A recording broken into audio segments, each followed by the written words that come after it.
It will be mostly warm, dry and sunny for the northeast of England too this afternoon, although a rather fresh onshore breeze will keep the temperatures a little bit cooler along the coast. Southern Scotland will have some patchy cloud this afternoon, but there will also be plenty of bright or sunny spells. It will be dry and feel warm in the sunshine. Northern Ireland will be dry but turn increasingly cloudy through the afternoon as a band of rain slowly approaches from the west. The cloud will keep the temperatures a little bit cooler. Remaining dry with clear spells for many overnight, but rain will slowly edge into the northwest of Scotland and Northern Ireland. And that's how the weather is shaping up overnight into tomorrow morning.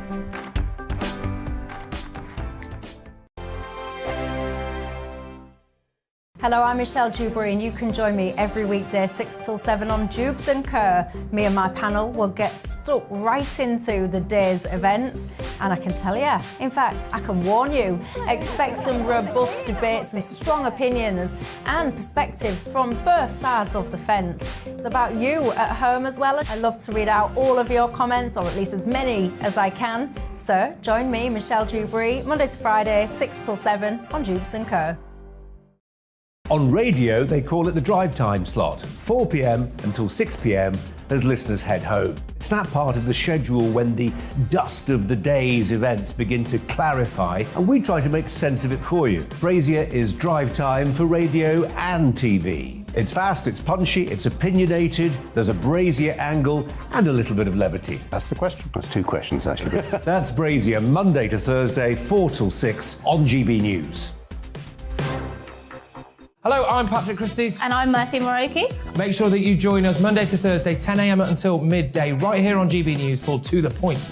We're not afraid to talk about the topics that matter to you or the big topics that always matter. We cover absolutely everything, from the breaking political stories of the day to law and order, what's going on in the channel. We're not afraid to hold people to account. We always make sure we include your views on our show. Indeed, if you're thinking it, you can guarantee that we're saying it. So make sure you join the conversation with us, 10 a.m. until midday, Monday to Thursday, for To The Point on GB News.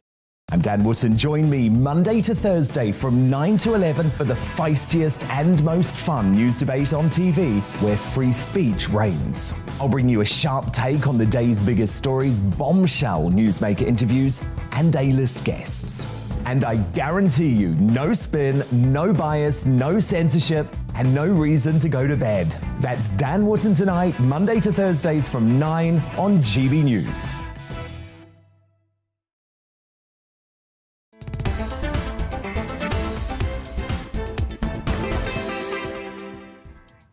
Hello, good afternoon and welcome. This is GB News on TV, online and on digital radio. I'm Nana Akua, and for the next 2 hours, me and my panel will be taking on some of the big topics hitting the headlines right now. This show is all about opinion. It's mine, it's theirs, and of course it's yours. We'll be debating, discussing, and at times we will disagree, but no one will be cancelled. So joining me today, it's comedian Leo Kearse and also former Labour advisor Scarlett Maguire. Before we get started, let's get the latest news headlines.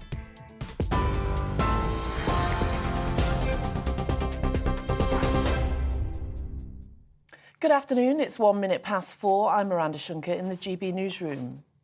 The Prime Minister, Foreign Secretary and Defence Secretary have been banned from entering Russia. The country's foreign ministry announced that Boris Johnson, Liz Truss and Ben Wallace are all barred, along with 10 other British government members and politicians. It says unprecedented hostile action by the British government, particularly sanctions against senior Russian officials, is the reason behind the move, with further names to be added later. A new round of Russian missile strikes have hit the outskirts of the Ukrainian capital Kiev, with explosions also heard in the western city of Lviv. Ukrainian officials also say fighting is continuing in the southern besieged city of Mariupol. It comes as the country's president, Volodymyr Zelensky, says around 3,000 of his troops have been killed since the beginning of Russia's invasion. Efforts are underway to evacuate Ukrainian civilians through 9 humanitarian corridors today. A Ukrainian defense official says Russia's navy is continuing to block the port in Mariupol. A full-scale armed aggression of the Russian Federation against our state is going on. In the waters of the Sea of Azov, an enemy ship grouping continues to carry out tasks to block the port of Mariupol. Due to the presence of Russian warships armed with sea-launched cruise missiles in the Black Sea, there's an increased threat. Well, in other news, the Home Secretary says other countries could follow the UK's Rwandan asylum plan, as it's been confirmed that 6,000 people have crossed the Channel so far this year. Priti Patel made the comment despite reports of a civil service backlash over the proposal. The United Nations Refugee Agency has also warned the plans are in breach of international law. Earlier, the Ministry of Defence confirmed 181 migrants crossed to the UK on 6 boats yesterday. Dr. Greg Mills, a former strategic advisor to the President of Rwanda, says the government's plans are concerning. Well, I think it's a highly transactional response to the refugee crisis in the UK, and essentially you're putting the responsibility on another country. It has an appalling human rights record. It ranks with 22 points out of 100, for instance, on Freedom House's index on political freedoms, which puts it in about the same space as Russia, for instance. 6 protesters have been arrested after climate change activists climbed on top of an oil tanker in central London. Extinction Rebellion say a number of people climbed onto the Shell tanker this morning. Several police officers were also at the scene and the road was closed for a short time. It follows a number of similar protests in recent weeks. Health officials are warning against eating 3 types of Kinder chocolate this Easter weekend as they've been linked to a salmonella outbreak in Belgium. The European Food Safety Authority says it's matched the same strain of bacteria to one taken from a factory last December. 70 people have been affected in the UK so far. The UK Health Security Agency has issued an alert for Kinder Surprise, Kinder Mini Eggs and Kinder Chocobons. And the Duke and Duchess of Sussex are making a televised address at the opening ceremony of the Invictus Games in the Netherlands later. Harry and Meghan were taken for a spin by a couple of young drivers at the event. The Games are their first public appearance together in Europe since they quit as senior working royals more than 2 years ago. It follows a visit on Thursday to meet the Queen and the Prince of Wales in Windsor. Royal commentator Ingrid Seward told GB News it could be the first step in rebuilding their relationship with the royal family. Whatever you might think of Harry and Meghan, we all rather hope so that the family will embrace them again. But I'm not sure about Prince William. I think that probably goes a bit deeper. And I know that Prince Charles is very hurt, but it's his son. It wasn't like we imagine a sort of long meeting. I would think it was an exchange of pleasantries because that's the royal way, but with the undertone of mending bridges. Well, this is GB News. We'll bring you more news as it happens. Now let's return to Nana.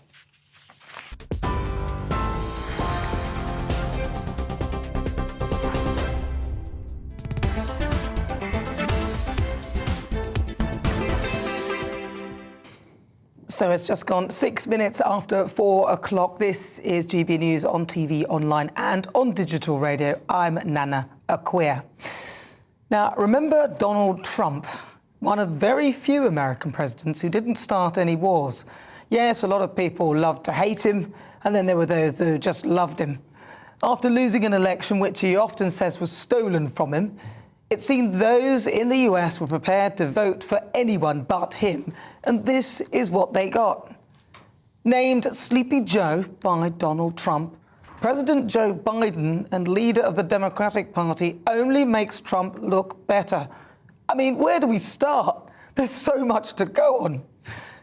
He fell up the stairs, confused President Trump with Putin, confused President Obama with Trump, called Ukrainians Iranians. I mean, the list is endless.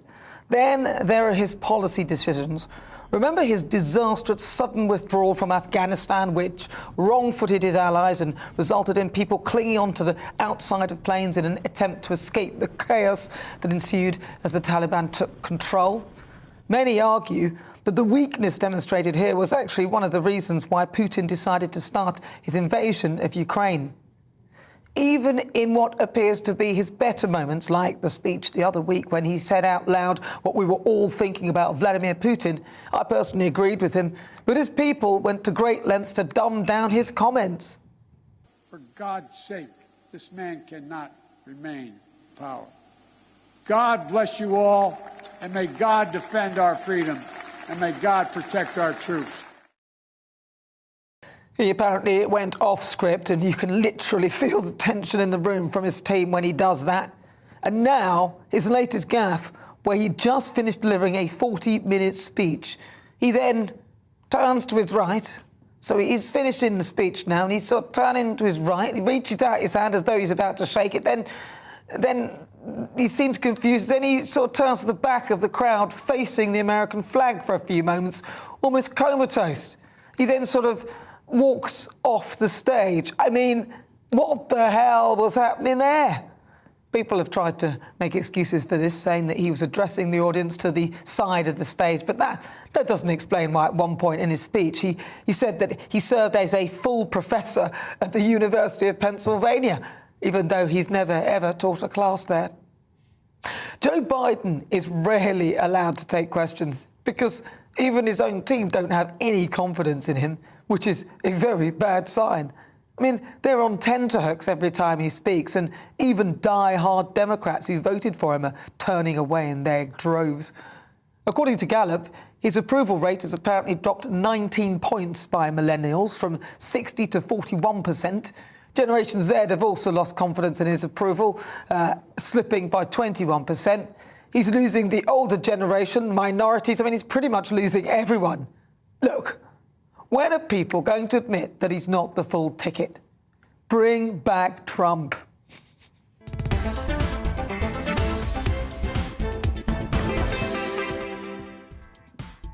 So before we get stuck into the debate, here's what else is coming up today. In my difficult conversation at 5 o'clock, new rules allowing people to end their marriage without blaming their partner have led to a surge in demand for divorce. Applications have soared by almost half in just a week since the no-fault law came in. I'll speak to a woman who went through a 2-year ordeal to split from her partner. She's now inspiring and supporting other women through their marriage breakups. The Great British Debate this hour, I'm asking, is the UK ready for war? Moscow says that Prime Minister Boris Johnson has been barred from entering Russia over the UK's hostile stance on the war in Ukraine. The decision comes just hours after the Kremlin formally warned of unpredictable consequences if the US and allies keep supplying weapons to Ukraine. So, with tensions escalating, I'm asking, is the UK ready for war? And, of course, we'll get the latest from the royal household this week. On the agenda, well, Meghan and Harry. They've arrived at the Invictus Games in the Netherlands after stopping off to visit the Queen on their way. So stay tuned for all of that. And as ever, tell me what you think on everything we're discussing. You can email gbviews@gbnews.uk or tweet me @gbnews. Right, let's get started. Welcome again to my panel. Comedian Leo Kurth and former Labour advisor Scarlett Maguire. Did you notice the way I raised my eyes when I said comedian? Oh, you're like one of those people on Twitter who says, oh, this so-called comedian, there's simply nothing funny about him. Well, comedy's subjective. Also, you've never... Oh, no, you did come to see me. I did come to see you. And you liked it? Yeah, it was all right. I mean, it was free. That's why I was there. What do you think then, Leo? I'm going to kick things off with you then. President Joe Biden, I mean, did you see that bit where he did the whole shaking? He sort of went to shake an imaginary hand, faced the back of the stage for a bit, staring at the flag. And yeah, but this guy's got cameras on him 24 hours a day, so obviously he's going to make a few mistakes, especially considering he's about 197 years old and he's deeply senile. So I think it's a bit unfair to pick up on occasional tripping up, going up the stairs. Although I think the Democrats missed a chance to get somebody young and vital into that role. I think they thought that was Kamala Harris. Yes, we all laughed at that. What do you think, Scarlett? since the Ukraine war has started, I wake up every morning thanking God that we don't have Trump as president. I really do. I would much rather have Joe Biden, for all his faults, who is surrounded by good advisors, than Trump, who never took any advice at all and we had no idea what he was going to do. I absolutely, I do feel safe. I feel much safer with the Americans at the moment than I did for 4 years. Really? But that was one of Trump's strengths. I mean, China even said in intelligence notes that they feared Trump because he was so unpredictable. I don't think Putin would have invaded Ukraine if Trump was. This is the point. I think I think Trump would have encouraged Putin to invade. I mean, when Putin invaded, you're way off. When Putin invaded, Trump said, Putin is the brightest man on the planet, right? It took some time. Was this Crimea in 2014? No, this is Ukraine this year, right? I mean, actually... I think you're taking that comment out of context. Trump's immediate response was, this is the sort of thing that Putin does. And he'd much rather have Putin than NATO. You do raise an important thing. I mean, Trump, this has exposed a weakness in Trump because he's not allied with NATO. He wasn't strongly behind NATO. He's not strongly behind Europe. He's very isolationist. And also, he doesn't respect freedom and democracy in the same way that, European and Western So who are you leaders talking about? Who doesn't respect freedom? Trump. Okay, so I've listened to you both, but I think first of all, I agree with you. There's no way that Putin would have invaded had Trump being at the helm, because, as you said, he was actually slightly petrified of him. And I don't think fear is such a bad thing, because I reckon the rest of the world is actually scared of Putin right now. The fact that Trump was able to, in a sense, there was peace in the Middle East, and a lot of people... Oh, was there? Hang on. That one. In a sense, I know a lot of people within the Middle East who were actually more comfortable with Trump being there, because actually it was less volatile. Not only that, but he was able to speak to Kim Jong-un, somebody that I'd never even seen. So he's able to speak to those leaders. He was also able to speak to Vladimir Putin, who appeared to be afraid of him. And within Trump's reign, within Trump's reign, that he didn't start any wars. Yeah. So I have got to say that looking at sleepy Joe Biden, he talked about Pennsylvania University, where he said he lectured there, but he was a professor there. He was never a professor there. I mean, come on. If this is the leader of the free world who has his hand available to press the button, I would be more worried about him than Trump. Well, that's fine. But what you have to remember with Putin was not frightened of Trump, right? I mean, Trump really looked up to Putin. When they met with interpreters. So they had only. respect for each other. No, there's nothing wrong with that. They didn't have respect. I think they did have a level. Putin had no respect for Trump. Putin wanted Trump there, right? No, he didn't. Yes, he did. He really wanted Trump there, not because he respected him, but because he knew that Trump respected him. Trump actually, we all know, would rather have a dictator than a Democrat. Okay, what about Joe Biden's withdrawal from Afghanistan then? How could you defend that? Let's hear it. I have not been defending Joe Biden. What I said is I'd rather have a sleepy, old, hopeless president surrounded by good advisors. He's sleepy and hopeless. You'd rather have that? I would. I just think it's unfair to say Trump aided Putin when Germany's government is still giving nearly $1 billion a day to Russia to pay for oil and gas. Well, I'm just wondering if Germany's ever going to be on the right side in a war. Hold on. So what you expect Germany to say to its people? I mean, you can imagine Boris saying... Yes, I do.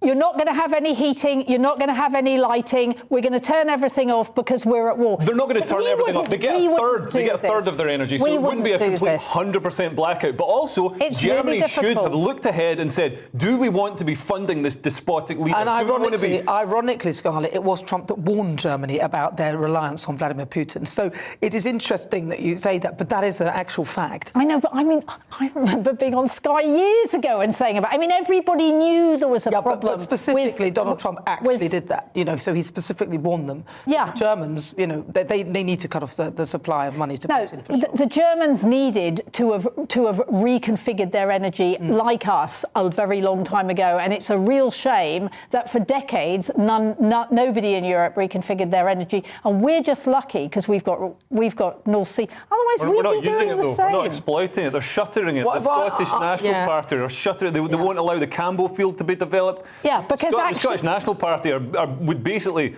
like Putin to come in. And the Scottish National Party were founded by Nazi apologists. That's absolutely true. Yeah, okay, well, you say that I don't have any facts to prove that, enemy, so any enemy of England is an enemy of theirs. Yeah, but an enemy of England is a friend the comment that you just made, though, Lee, oh, yeah, is a friend of theirs. The comment that you made, though, I don't have. I'm going to have to research that for you before we can let that go. Laptop right there. I'll do it right Google now. it right now. I'll wait for somebody to tell me. And I'll accept your apologies. No, I'm not going to apologise. He's going to wait for a laptop. Usually what comes out of your mouth is nonsense. No, it's not. Yeah, a lot of it is, actually. Keep booking me for your show. So. Well, that's right. We enjoy it. It's entertaining. Yeah, he's a comedian, remember? We're not going to take you seriously. That's 100%. I think the Well, what do you want? Do you want to be a comedian or not? Do you want to be taken seriously or not? I am a comedian. I'm performing at Vauxhall Comedy Club. Right, so you're a comedian. So and that's the show after this is a comedy show that I'm on, Ministry of Offence. God, it's going to be difficult for you to change gears from serious to comedy. I don't know. He sort of offends people on this programme. He offends people in yours. I think it's fine. It's all the same. One has people laughing with him, and the other he has people laughing at him. I worked for the Foreign Office. I was a consultant in national security. So this isn't all nonsense that I'm talking. Yeah, okay, fair enough. I'll give you that. But that's not the point we're making. We're talking about whether Joe Biden is Sleepy Joe and whether he's actually any good. And my suggestion is that I'd rather have Trump in charge than him, for sure, because there wouldn't be this war. In my view, I don't think that would be the case. Well, I don't think you and know. I also think... we do not know. No, I said in my view. This is a counterfactual. That's just my view. As I said, Scarlett, as I said in my view, that this wouldn't be happening. But you obviously believe that Sleepy Joe, as you've even described him as sleepy and doddering or whatever the word you used from, you didn't really bask him with compliments. And Putin didn't invade. Putin invaded Crimea in 2014 when the Democrats were in power. He invaded Ukraine now when the Democrats are in power. When Trump was in power, he didn't do so much invading. Go on, Scarlett. What have you got? Well, I just think that's a fact that is completely irrelevant to everything. I mean, so Putin didn't do it, but actually the problem. I mean, there is a real problem. I mean, come on, you remember the Putin-Trump meetings? I mean, they were. Trump fawning all over Putin. The Americans were very, very worried about what Trump was giving away and what Putin had over Trump. I mean, there is a real problem here. And to say I mean, Trump was Putin was not worried about Trump. No, right? But he wouldn't have invaded. I don't think he would have invaded. I can see now the way things have gone. He saw the weakness of Sleepy Joe and decided let's go now. Yeah. But anyway, what do you think at home? If you just joined me, welcome on board. I'm Nana Akua. This is GBNews on TV, online and on digital radio.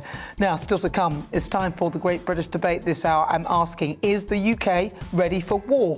Russia's Foreign Ministry have barred the UK Prime Minister Boris Johnson, Foreign Secretary Liz Truss, Defence Secretary Ben Wallace and 10 other British politicians from the country. They could put me on the list. I'd actually wear it as a badge. It's like a badge of honour, isn't it? The decision came just hours after Moscow formally warned of unpredictable consequences if the US and their allies keep supplying weapons to Ukraine. So with tensions escalating, I'm asking, is the UK ready for war? Send us your thoughts, gbviews at gbnews.uk. Tell me what you think. You can also tweet us now at gbnews. And there is a poll up right now. Get involved in the show. It's asking, is the UK ready for war? So cast your vote. First, let's get some weather. Looking ahead to this evening's weather, and the UK is looking fine and dry with plenty of warm sunshine, but rain approaches the northwest. Let's take a look at the details. The southwest of England will be mostly dry with plenty of warm, prolonged sunny spells on offer. However, cloud and coastal mist may persist in the far west this afternoon. Just like yesterday, the southeast of England will be fine, dry and sunny this Saturday afternoon. With light winds, it will feel warm again. South Wales will be dry and sunny and feel a little bit warmer than yesterday. However, some cloud and coastal mist may persist for Pembrokeshire. The Midlands may have a little fair weather cloud, but otherwise it will also be dry with plenty of sunny spells. It will also feel a little bit warmer than yesterday for most. It will be mostly warm, dry and sunny for the northeast of England too this afternoon, although a rather fresh onshore breeze will keep the temperatures a little bit cooler along the coast. Southern Scotland will have some patchy cloud this afternoon, but there will also be plenty of bright or sunny spells. It will be dry and feel warm in the sunshine. Northern Ireland will be dry but turn increasingly cloudy through the afternoon as a band of rain slowly approaches from the west. The cloud will keep the temperatures a little bit cooler. Remaining dry with clear spells for many overnight, but rain will slowly edge into the northwest of Scotland and Northern Ireland. And that's how the weather is shaping up overnight into tomorrow morning. Coming up tomorrow at 6 p.m.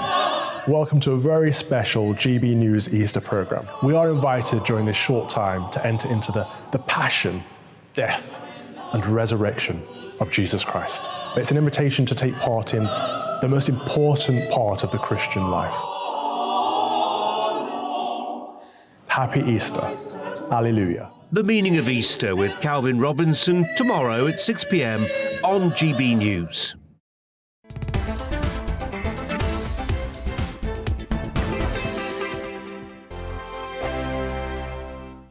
Hello, I'm Michelle Dewberry and you can join me every weekday 6 till 7 on Jubes and Kerr. Me and my panel will get stuck right into the day's events, and I can tell you, in fact, I can warn you, expect some robust debates, some strong opinions and perspectives from both sides of the fence. It's about you at home as well. I love to read out all of your comments, or at least as many as I can. So join me, Michelle Dewberry, Monday to Friday, 6 till 7 on Jubes and Kerr. On radio, they call it the drive time slot, 4 p.m. until 6 p.m. as listeners head home. It's that part of the schedule when the dust of the day's events begin to clarify, and we try to make sense of it for you. Brazier is drive time for radio and TV. It's fast, it's punchy, it's opinionated, there's a Brazier angle and a little bit of levity. That's the question. That's two questions, actually. That's Brazier, Monday to Thursday, 4 till 6 on GB News. Hello, I'm Patrick Christie's. And I'm Mercy Moroki. Make sure that you join us Monday to Thursday, 10 a.m. until midday, right here on GB News for To The Point. We're not afraid to talk about the topics that matter to you, or the big topics that always matter. We cover absolutely everything, from the breaking political stories of the day to law and order, what's going on in the channel. We're not afraid to hold people to account. We always make sure we include your views on our show. Indeed, if you're thinking it, you can guarantee that we're saying it. So make sure you join the conversation with us, 10 a.m. until midday, Monday to Thursday, for To The Point on GB News.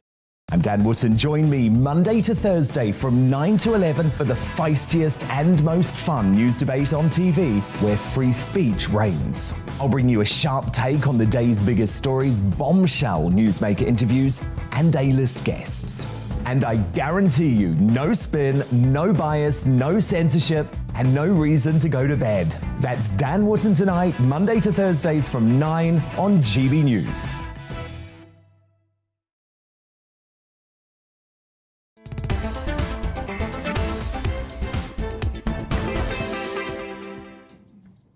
Good afternoon. This is GB News on TV, online and on digital radio. I'm Nana Akua. And of course, I'm still with my panel. I can't get rid of them. Comedian Leo Kearse and also former Labour advisor Scarlett Maguire. Now, before the break, we were discussing the US President Joe Biden, and the moment it appeared he was confused, trying to shake the hand of thin air, actually. Let's have a quick look at what you've been saying.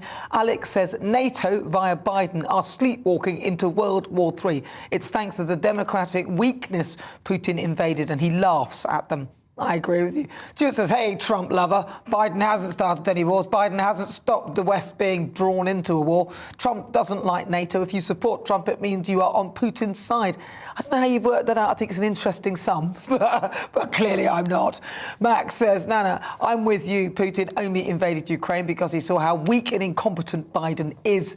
Tim says, Nana, I love your show, but give Joe Biden a chance. He's a war veteran and Trump's just a reality TV star. Yeah, well, I like this one from Eddie. Eddie, I love this. He sent a message, said, hi, my name's Eddie. I'm a retired senior fire officer and would like to know what planet Scarlett is on. Biden is the most dangerous person in power. Would you really give this guy the nuclear codes? Well, he's awesome. I have said I'd rather have Joe Biden surrounded with a lot of good advisors So than not Donald Joe Biden. Trump, who never listens to anybody. Well, so somebody else then, if that's the case. Right, so it's time now for our Great British Debate. I'm asking, Is the UK ready for war? This morning, the Prime Minister, Boris Johnson, was banned from entering Russia as the Kremlin toughens its stance on the West for what they're calling their hostile stance on the war in Ukraine. Foreign Secretary Liz Truss, the Defence Secretary Ben Wallace and 10 other senior politicians have also been barred, and the ban comes just hours after Moscow formally warned of unpredictable consequences if the US and allies keep supplying weapons to Ukraine.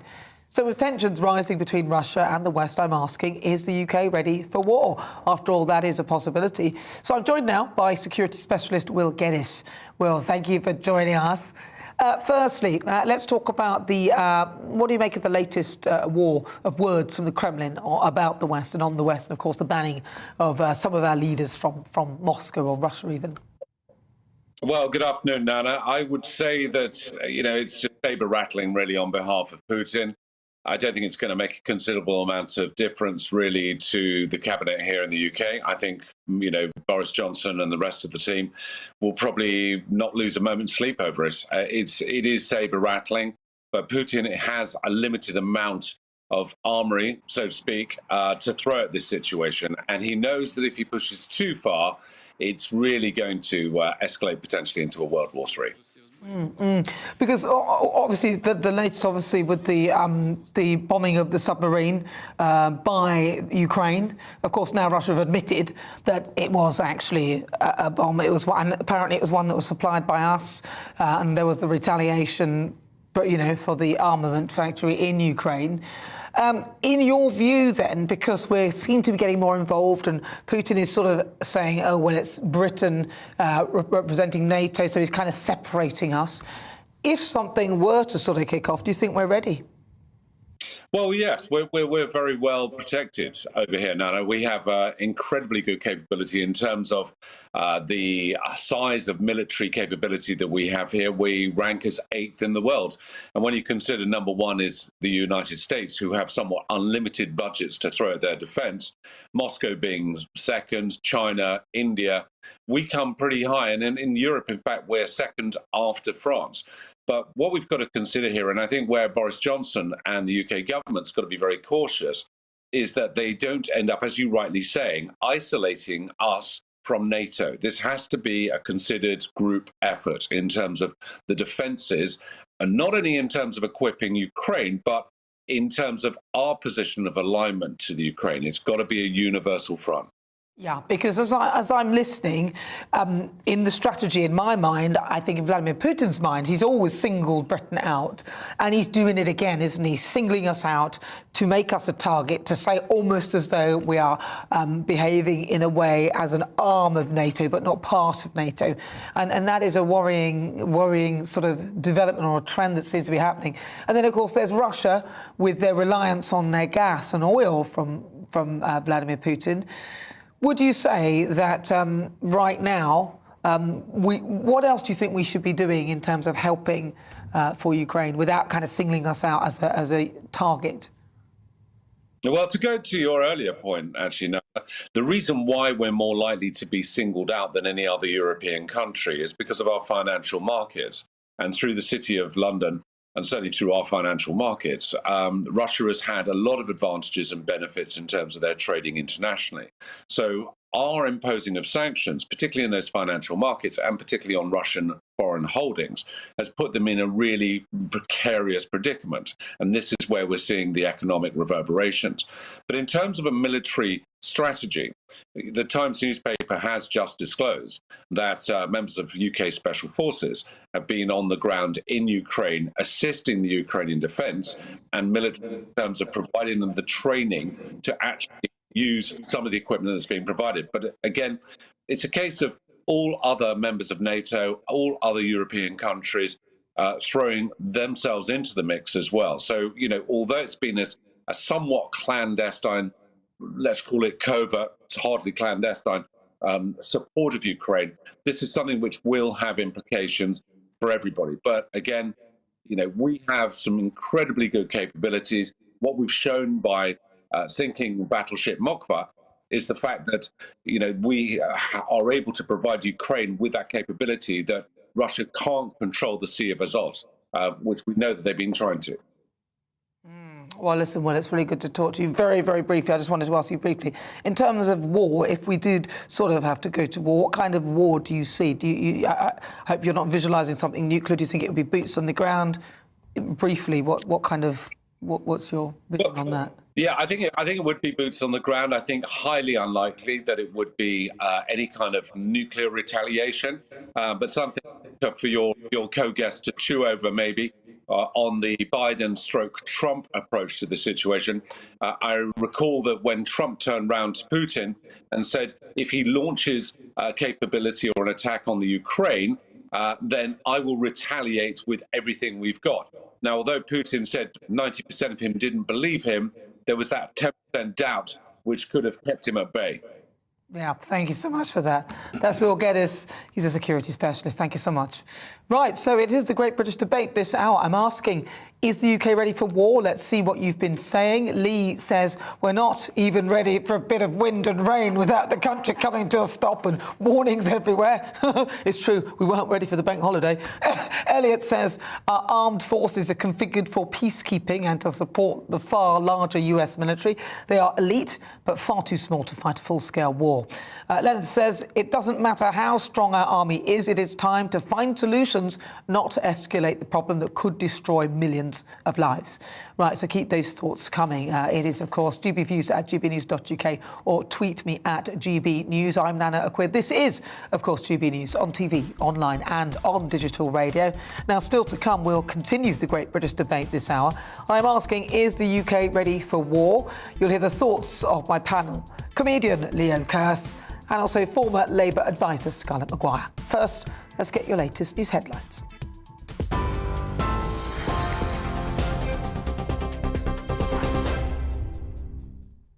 Thank you. Good afternoon. It's 4:33. I'm Miranda Shunker in the GB newsroom.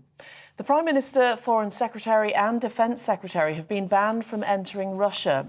The country's foreign ministry announced that Boris Johnson, Liz Truss and Ben Wallace are all barred, along with 10 other British government members and politicians. It says hostile sanctions against senior Russian officials is the reason behind the move. A new round of Russian missile strikes have hit the outskirts of the Ukrainian capital Kiev, with explosions heard in the cities of Lviv and Kharkiv.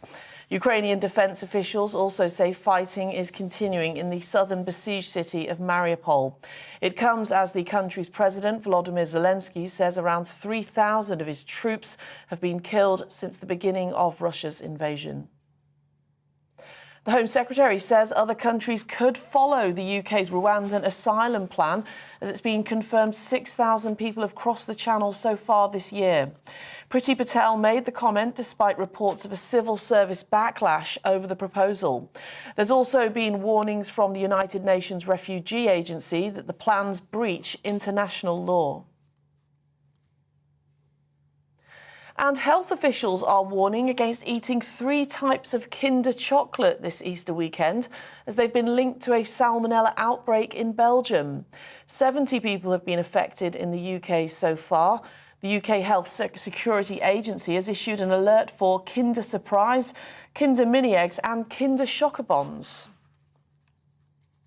Well, on TV, online and DAB plus radio. This is GB News. Straight back to Nana after the break.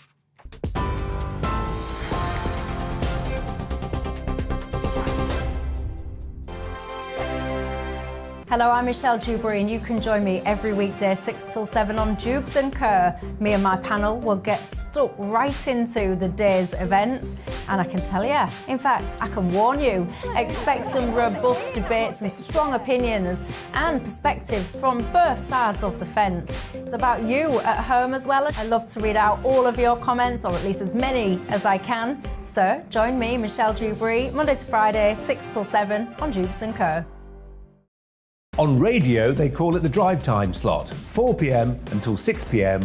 as listeners head home. It's that part of the schedule when the dust of the day's events begin to clarify, and we try to make sense of it for you. Brazier is drive time for radio and TV. It's fast, it's punchy, it's opinionated, there's a Brazier angle and a little bit of levity. That's the question. That's 2 questions, actually. That's Brazier, Monday to Thursday, 4 till 6 on GB News.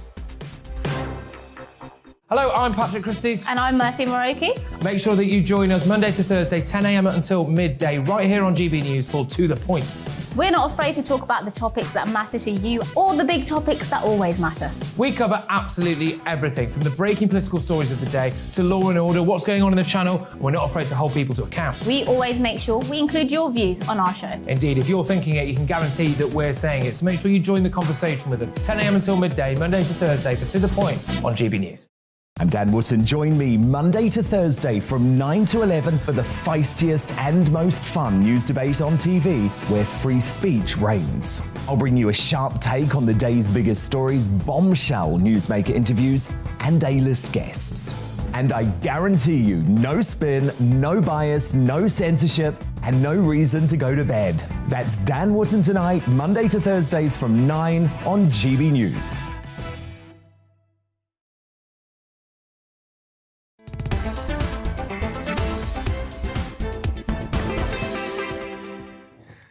So welcome, this is GB News. I'm Nana Akua. It's coming up to 38 minutes after 4 o'clock.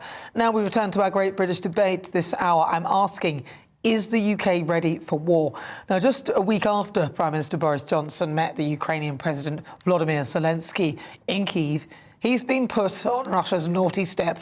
And this morning, Moscow banned the PM and other senior ministers from entering Russia over the country's hostile stance on the war in Ukraine. I mean, as if any of them would want to set foot there. The announcement came just hours after the Kremlin formally warned of unpredictable consequences if the US and allies keep supplying weapons to Ukraine. So, with tensions rising, I'm asking, is the UK ready for war? Potentially that's where we're heading. So let's see what my panel make of that. I'm joined by comedian Leo Kurth and also former Labour advisor Scarlett Maguire. Scarlett, I'm going to start things off with you. Are we ready, do you think, if this was to kick off? No. I mean, obviously, Will Geddes knows far more about how many tanks and things we've got, and so he thinks that's fine. But I mean, seriously, war? I mean, I'm not sure whether he thinks of war as sending troops in, but as a nation, we're absolutely not ready for it. I mean, as civilians, we are not ready for war. We don't want war. Actually, I'm with... We've got an army. We thought about this. We've got an army, a navy, an air force. Yes. So and we don't need to send civilians in. No, what I'm saying is, but back here, I mean, if there's a war on, back here it affects us. That's what I'm saying, is I don't think the country is ready for war, even if, and I'm slightly doubtful, but if our armed forces are ready for it, I don't think the population back home are at all ready for it. Yeah, but who is? I mean, in terms of the population themselves. But when I ask the question, I'm kind of thinking whether we are equipped. I mean, as you've seen, we've pulled back our investment in our forces. Yeah. We have a very small capability in terms of those in the army. Yes, we have money and resource for weapons and things, but are we really, what do you think? I mean, you're saying that we've got an army and everything else like that. You sound like you think we're ready. We're totally ready. I mean, Russia, has it got any weapons left? They've lost over 3,000 vehicles. These are just the actual verified losses. So the real losses will be far higher. Lost over 500 tanks. They've got 40,000 casualties. Their morale... we don't know that. I mean, you're saying that. No, they do. This is verified. Casualties.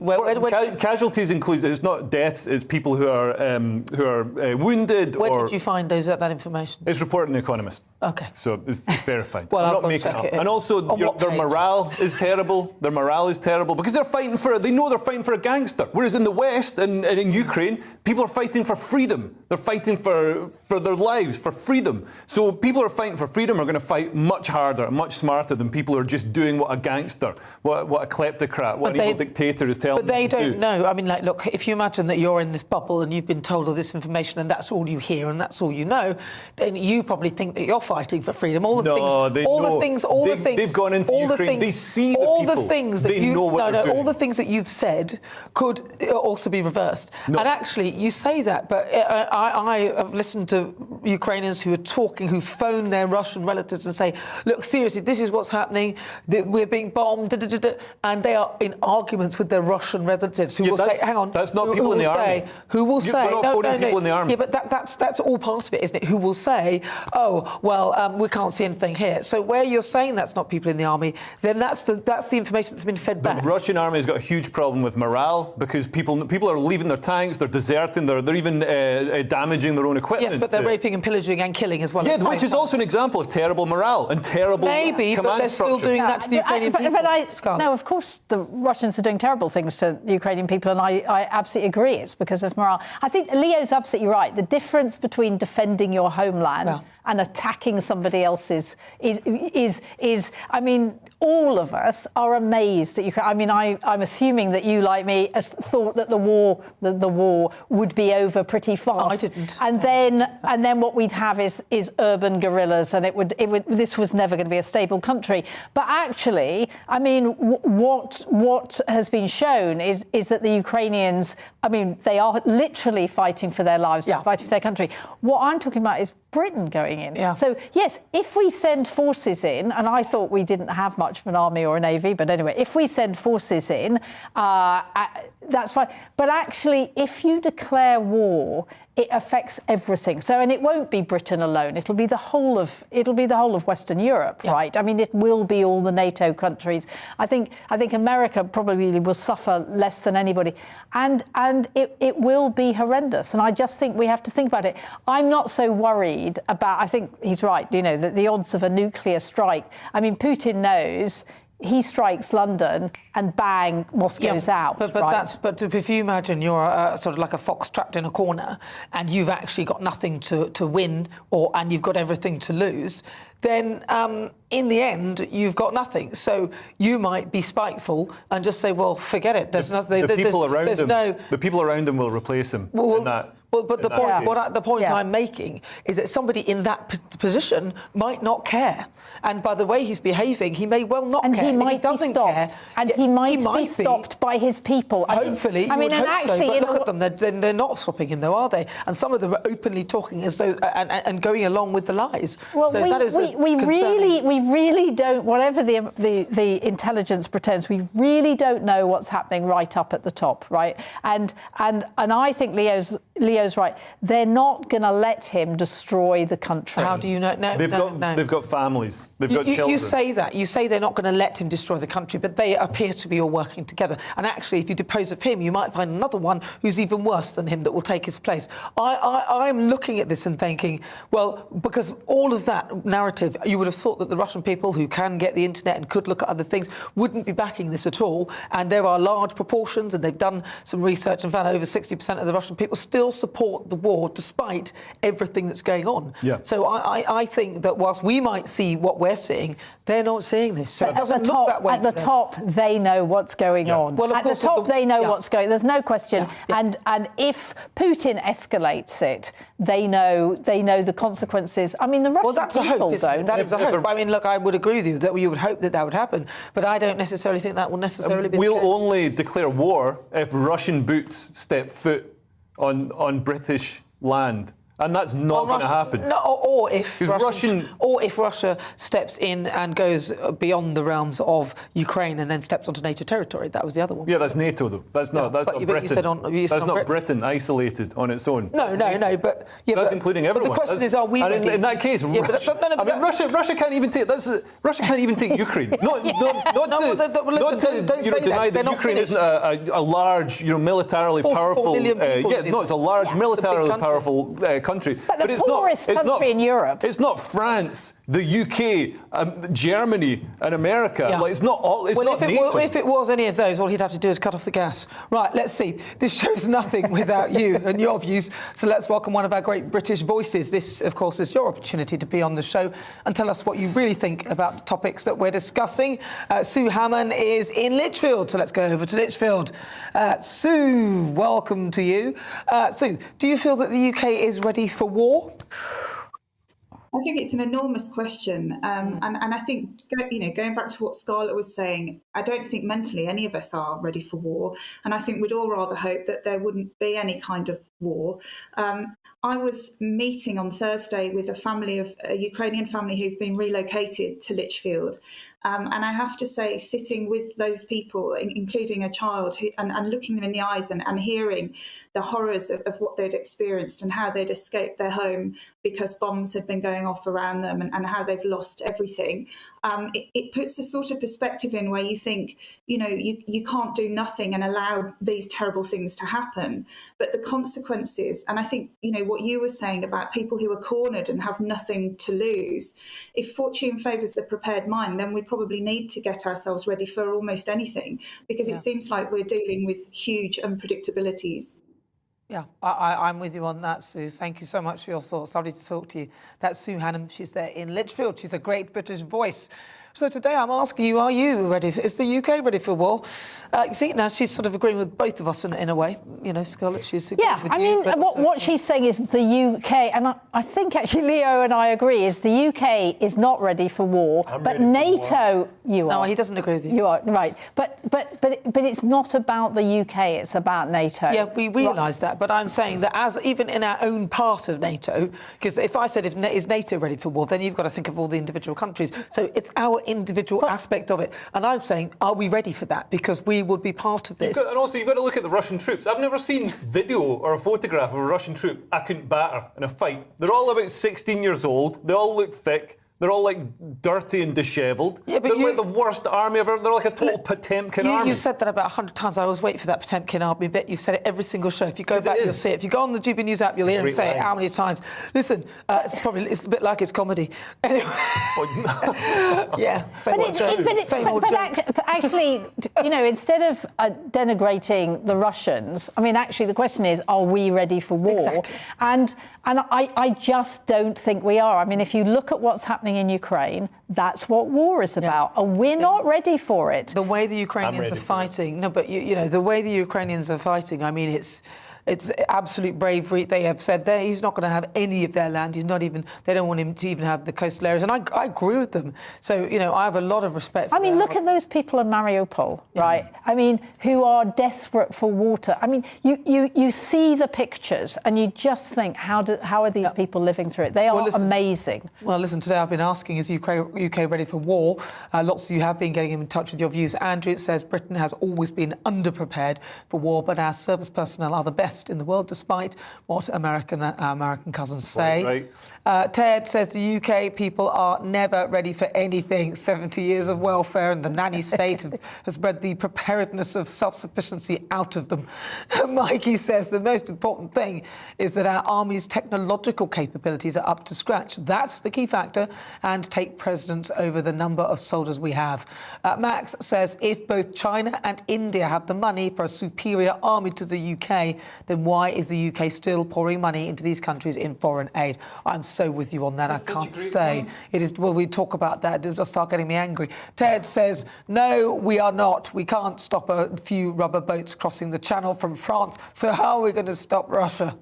Well, we're not. They're not military boats. We're not at war with those people crossing the channel. No, but he's got a good point there. Right, listen, if we can't even do that, there's also a poll up on Twitter today throughout the show. I've been asking the question, is the UK ready for war? Currently, what do you think? Leah, what do you think? What percentage say yes? I think it's going to be 60% say yes. No, 60% say no. No, 29% say yes. God. And 71% say no. I'm with them. Yes. Right, but stay with me. I'm Nana Akua. This is GB News on TV, online and on digital radio.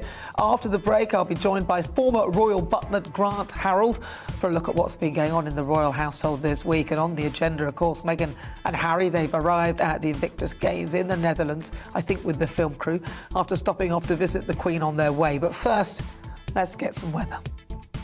Looking ahead to this evening's weather, and the UK is looking fine and dry with plenty of warm sunshine, but rain approaches the northwest. Let's take a look at the details. The southwest of England will be mostly dry with plenty of warm, prolonged sunny spells on offer. However, cloud and coastal mist may persist in the far west this afternoon. Just like yesterday, the southeast of England will be fine, dry and sunny this Saturday afternoon. With light winds, it will feel warm again. South Wales will be dry and sunny and feel a little bit warmer than yesterday. However, some cloud and coastal mist may persist for Pembrokeshire. The Midlands may have a little fair weather cloud, but otherwise it will also be dry with plenty of sunny spells. It will also feel a little bit warmer than yesterday for most. It will be mostly warm, dry and sunny for the northeast of England too this afternoon, although a rather fresh onshore breeze will keep the temperatures a little bit cooler along the coast.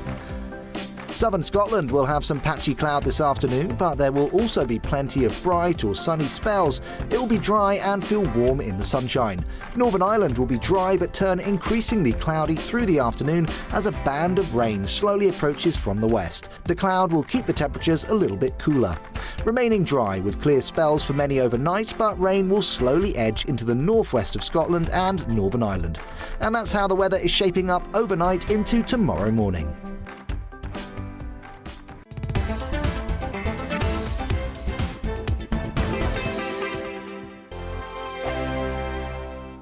Hello, I'm Michelle Dewberry and you can join me every weekday 6 till 7 on Jubes and Kerr. Me and my panel will get stuck right into the day's events, and I can tell you, in fact, I can warn you, expect some robust debates, some strong opinions and perspectives from both sides of the fence. It's about you at home as well. I love to read out all of your comments, or at least as many as I can. So join me, Michelle Dewberry, Monday to Friday, 6 till 7 on Jubes and Kerr.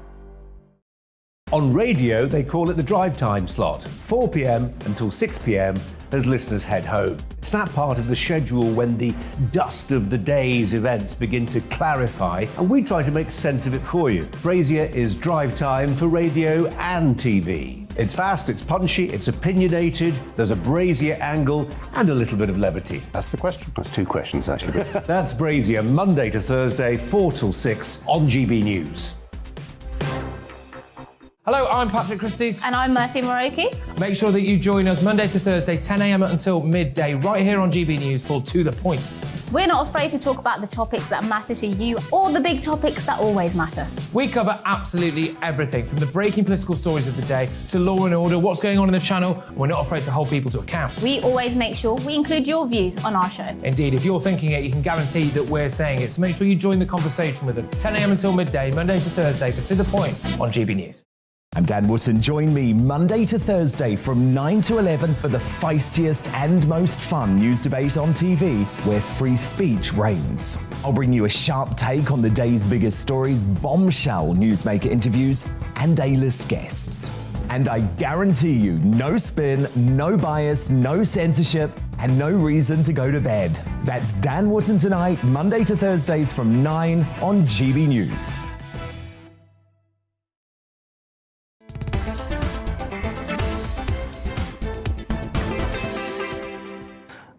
So it's coming up to 6 minutes to 5 o'clock. This is GB News on TV, online and on digital radio. I'm Nana Akua. If you just tuned in, where have you been? I'm still with my panel, comedian Leo Kearse and also former Labour advisor Scarlett Maguire. Right, so in my difficult conversation at 5 o'clock, new rules allowing people to end their marriage without blaming their partner have led to a surge in demand for divorce. I mean, it's not funny, is it really? Somebody waiting for the no-fault clause and then finally saying, I want to divorce you. I'll speak to a woman whose 2-year ordeal to leave her partner has led to her supporting other women through their relationship breakups. But first, there is always something going on in the royal household. I don't know whether you checked out my monologue yesterday with regard to Meghan. But this week, as ever, has been no different. On the agenda, as you know, Harry and Meghan, they've touched down in the Netherlands for the Invictus Games, which start today. But the couple who claim they want privacy have got a Netflix crew following their every move. I mean, you know, I didn't add this in my monologue because I just... You know, I didn't know whether they actually brought one with them to the Queen, but I mean, I don't know. Listen, let's discuss this with former royal butler to Prince Charles, William and Harry. It's Grant Harold. Hello, Grant. Grant!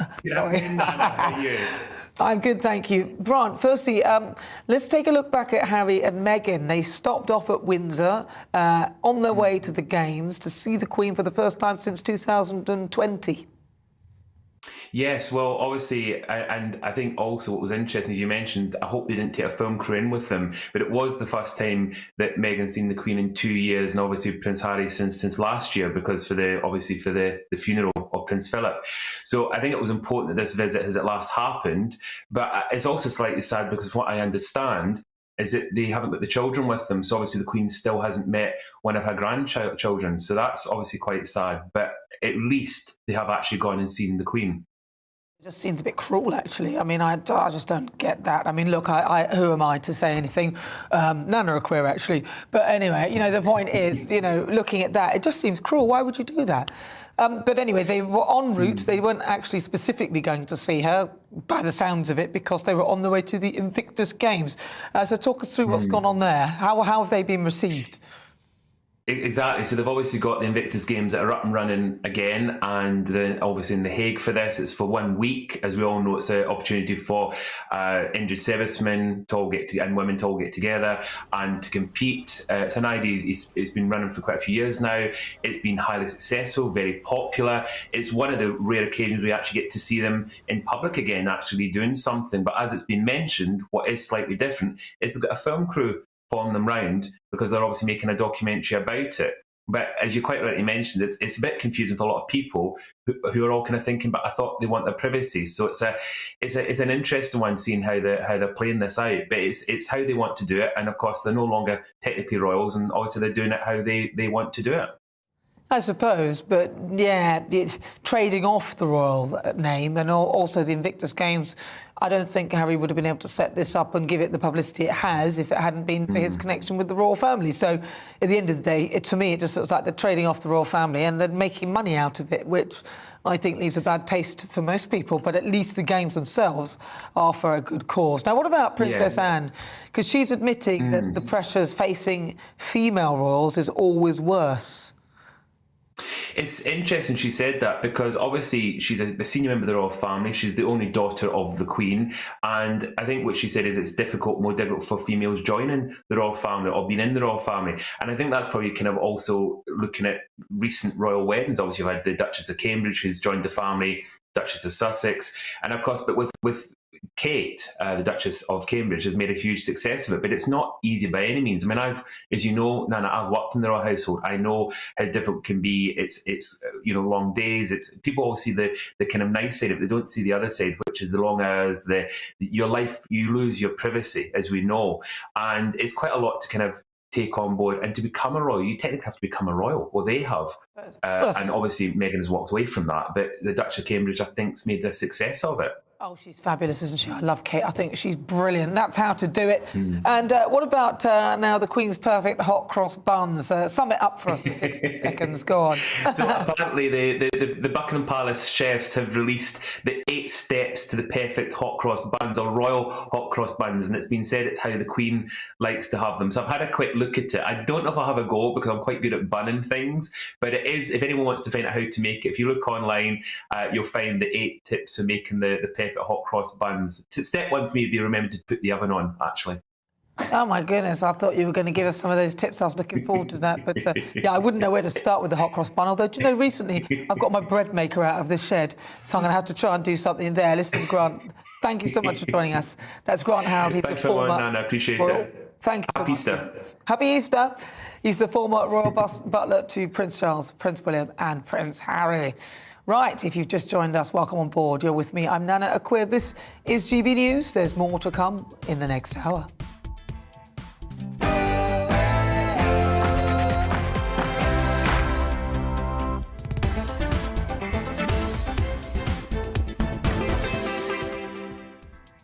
This is GB News. Welcome on board. I'm Nana Akua. Now, for the next hour, me and my panel will be taking on some of those big topics that are hitting the headlines right now. But first, let's get an update with your latest news headlines.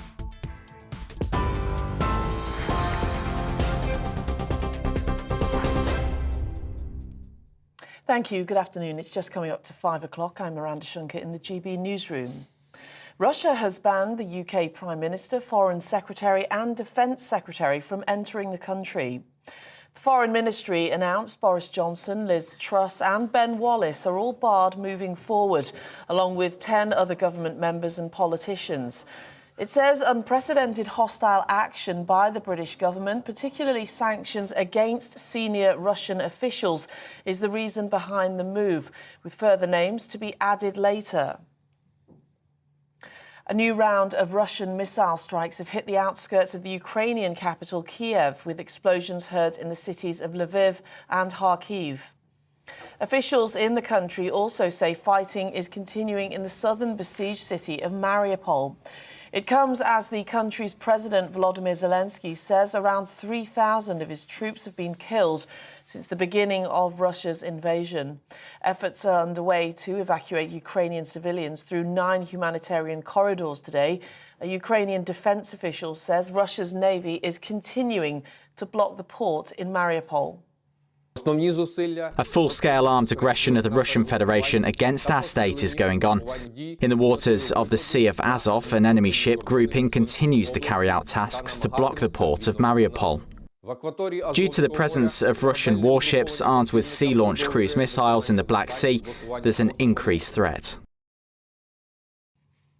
Well, in other news, the Home Secretary says other countries could follow the UK's Rwandan asylum plan.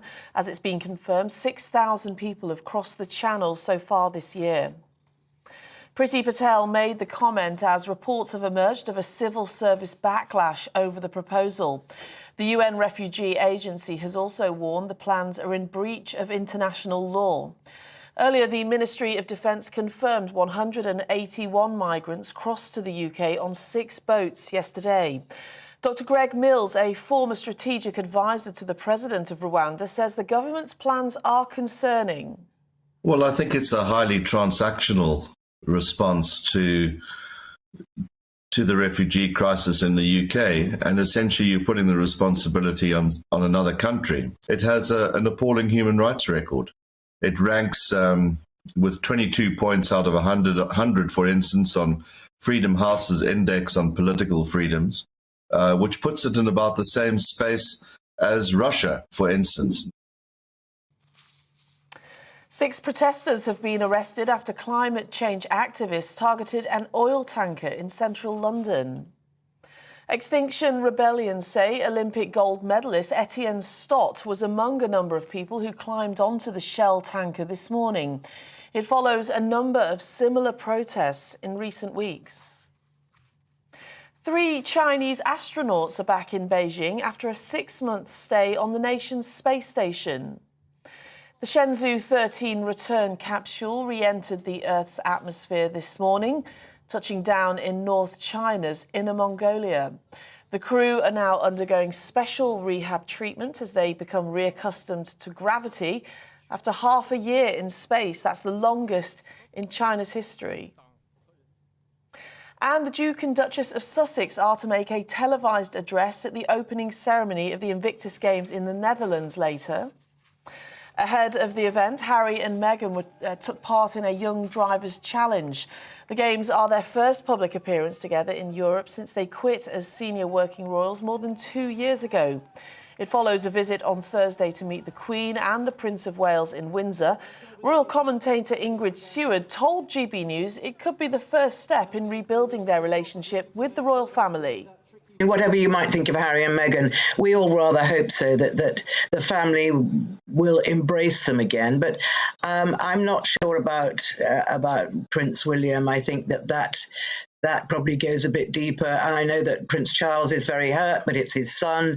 It wasn't like we imagine a sort of long meeting. I would think it was an exchange of pleasantries because that's the royal way, but with the undertone of mending bridges. Well, this is GB News. We'll bring you more news as it happens. Now it's back to Nana.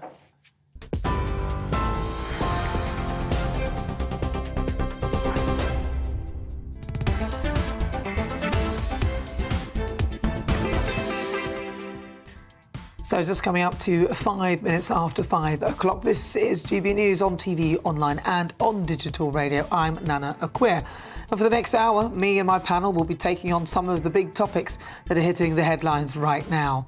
This show is all about opinion. It's mine, it's theirs, and of course it's yours.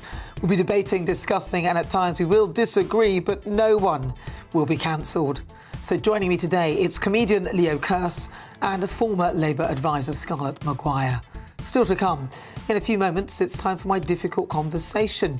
New rules of allowing people to end their marriage. without blaming their partner has led to a surge in demand for divorce. I'll speak to a woman who went through a 2-year ordeal to split from her partner. She's now inspiring and supporting other women through their marriage breakups.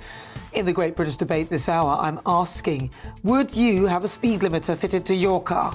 I think not. Devices to stop drivers speeding could be made mandatory in all new cars if the UK follows a new EU ruling. So I want to know if you would like to have a limiter in your car and whether the technology has gone too far. And there are still problems, of course, with the UK's visa system for Ukrainian refugees. Over a month since the government launched its Ukraine sponsorship scheme, less than 13% of visa holders have arrived in the UK. We'll discuss that before the end of the show. Let me know what you think. As ever, you can email gbviews@gbnews.uk or tweet me at gbnews.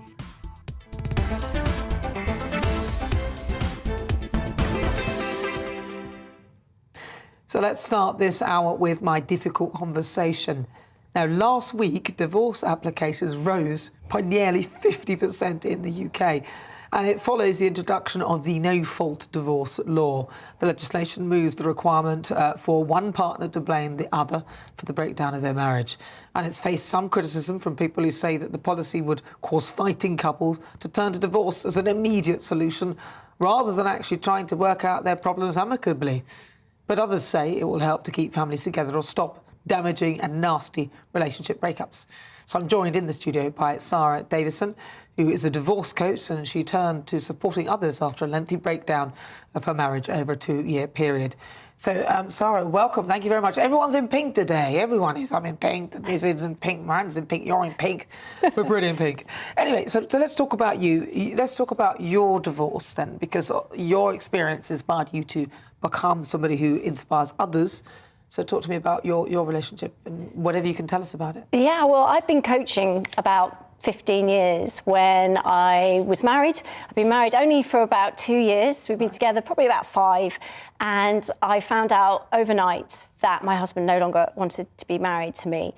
So overnight, I became a single mum. Or did he just tell you that? You just said, I don't want to marry you? I found out. I found an email, and then everything became apparent. Well, so he emailed somebody else, and what? I found an email that basically informed me that my husband had met somebody else. Oh, really? Yeah. And so that really it hit me like a freight train. Did somebody send you that email, or you just going through the computer and saying, hang on a minute, what's this about? No, we worked together. We worked together. We actually had a global business together. So we shared email accounts for business, and somebody they'd met had messaged in, and I was picking up emails. I was back in the London office then. So, yeah, and it hit me like a freight train because I hadn't seen it coming. Really? And overnight I became a single mum. Our son was only 1 at the time. And it broke my heart. I lost my husband, who I thought was my best friend. And, you know, I was devastated. Literally out of the blue. You had no idea at all. Absolutely. And that happened. I mean, our relationship hadn't been perfect. Right. But what relationship is perfect? You know, we got on well, we worked together, we had the same passions, we were running a global business together. So, yeah, I was super happy. There were challenges, but, you know, nothing we couldn't overcome in my mind. So, yeah, I was Do you know if he's still with this person? Oh, we're now very friendly. We get on well. So you're friends with the person who was with? With my ex-husband. I'm also friendly with her too. He went on and had 2 children. They moved on very quickly, started a family within a couple of months of our separation. God, that's painful, isn't it? That can't be. That must be very difficult for you. And I think when you've gone through that, and I definitely did all the ugly crying on the bathroom floor and just being genuinely terrified of what the future was going to hold, because my life, you know, working together, is suddenly everything was up in the air, and going through the divorce process was extremely intimidating. You know, I was worried I'd cope as a single mum. My confidence was very low because the new girlfriend was very beautiful. She was also 12 years younger. Has she put on weight now, though? God, she's horrible now. She's still beautiful, unfortunately for me. But yeah, no, we're friendly now, and I think, you know, it's taken a long time. We're talking 12 years to, you know, and it's a journey.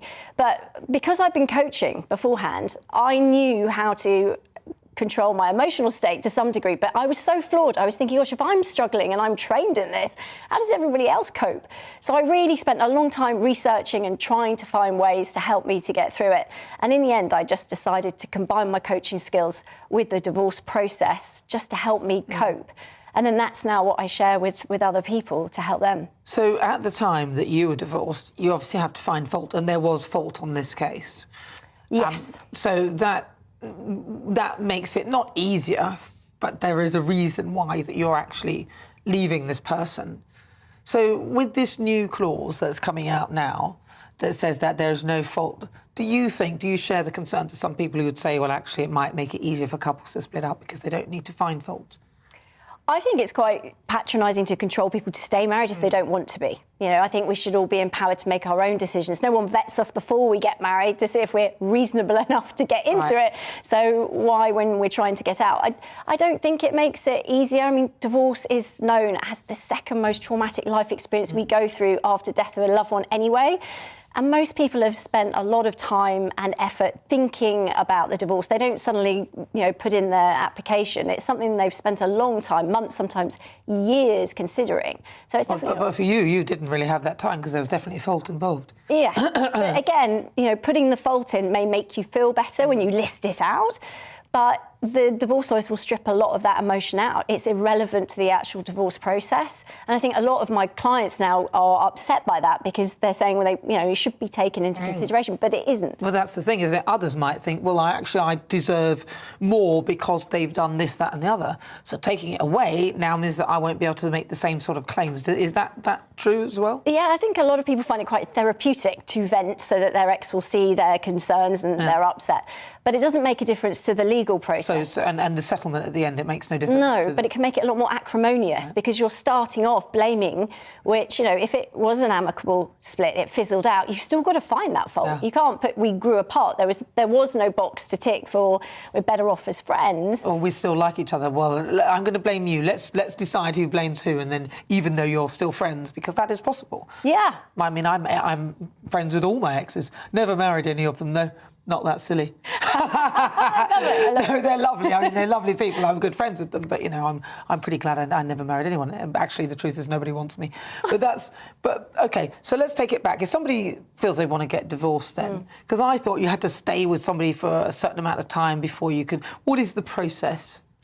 So obviously I'm not a lawyer, but the process now is you can either file together for divorce or separately. Right. So you could never do it together as a joint application before. So now you don't have to put the blame, so you can just go ahead and just say this is what we want. Yeah, so it makes it a lot more amicable. Or, amicable might be pushing it for some people. So divorcing with dignity is a good way of looking at it because you're not going at each other from the beginning. So it gives that, Gwyneth brought us conscious uncoupling. It makes that a lot more possible. She also brought us the candle. I don't want to talk about that. Let's not go there. Yeah. So, OK, so let's visualise it. So in your situation, you were dumbfounded with this. So you suddenly found yourself in the whole process of going through the divorce procedure.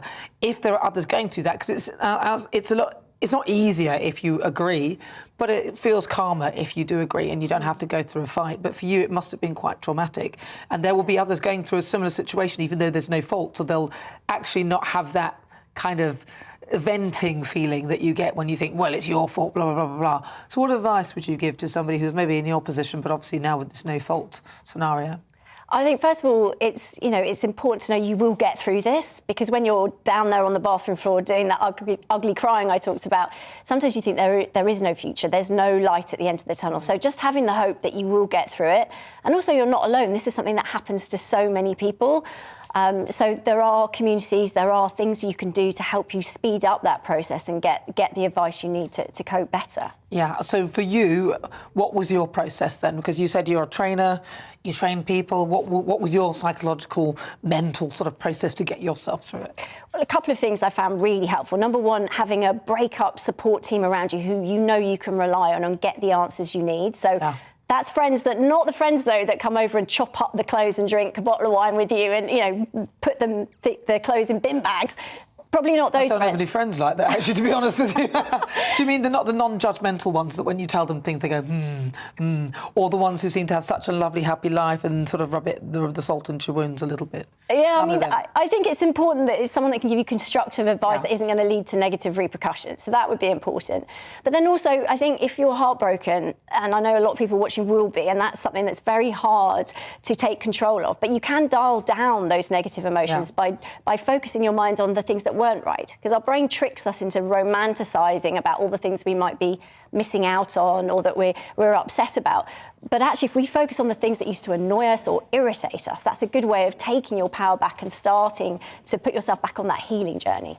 Yes, and of course, we have those rose-tinted spectacles that yes. you need to sort of take off so you can see the reality of the situation.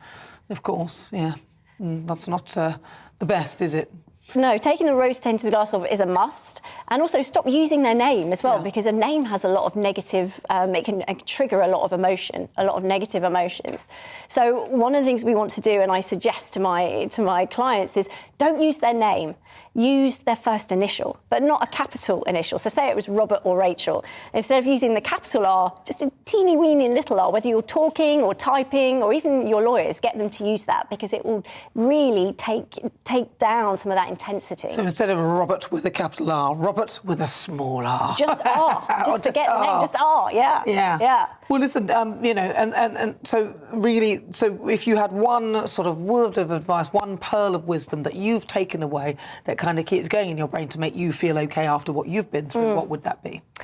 Great question. I think it would be, it's not what happens to you in life that defines you, it's what you do about it that makes you the person you are. And you can turn that pain into your power, like I have, and help other people and go on to be happier. Yeah, go on to be happy. And are you married again? I'm not married, but I am happily single. Will you ever get married? I would. Really? I would, yeah, absolutely. I was expecting a solid no. Sarah, thank you very much for talking to us. That is, of course, Sarah Davidson. She is a divorce coach.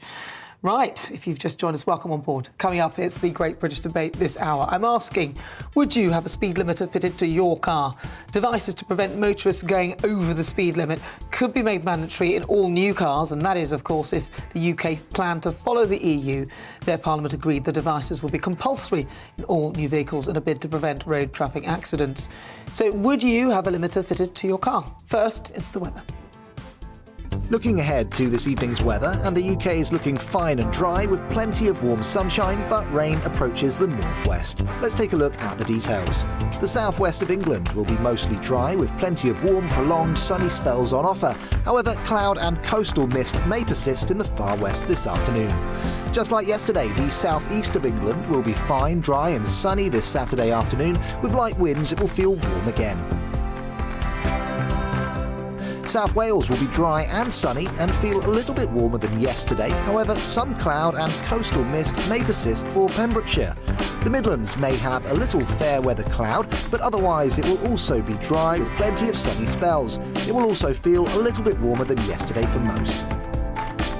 It will be mostly warm, dry and sunny for the northeast of England too this afternoon, although a rather fresh onshore breeze will keep the temperatures a little bit cooler along the coast. Southern Scotland will have some patchy cloud this afternoon, but there will also be plenty of bright or sunny spells. It will be dry and feel warm in the sunshine. Northern Ireland will be dry but turn increasingly cloudy through the afternoon as a band of rain slowly approaches from the west. The cloud will keep the temperatures a little bit cooler. Remaining dry with clear spells for many overnight, but rain will slowly edge into the northwest of Scotland and Northern Ireland. And that's how the weather is shaping up overnight into tomorrow morning. Join us every Sunday at 10 a.m. for The Political Correction. We're here to put you, the people, back in charge. Our debate is about all areas of the United Kingdom. It's about what's really going on in our country. It's about you. So please get in touch and tell us what you think. Don't miss it. It's The Political Correction every Sunday at 10 a.m. on GB News.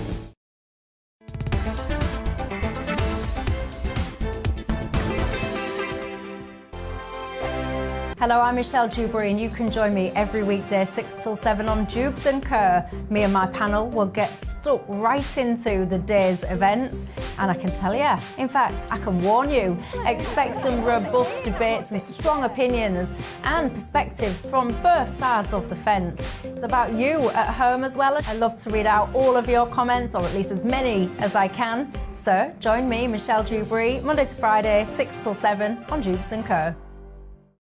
On radio, they call it the drive time slot, 4 p.m. until 6 p.m. as listeners head home. It's that part of the schedule when the dust of the day's events begin to clarify, and we try to make sense of it for you. Brazier is drive time for radio and TV. It's fast, it's punchy, it's opinionated, there's a brazier angle, and a little bit of levity. That's the question. That's two questions, actually. That's Brazier, Monday to Thursday, 4 till 6 on GB News. Hello, I'm Patrick Christie's. And I'm Mercy Moroki. Make sure that you join us Monday to Thursday, 10 a.m. until midday, right here on GB News for To The Point.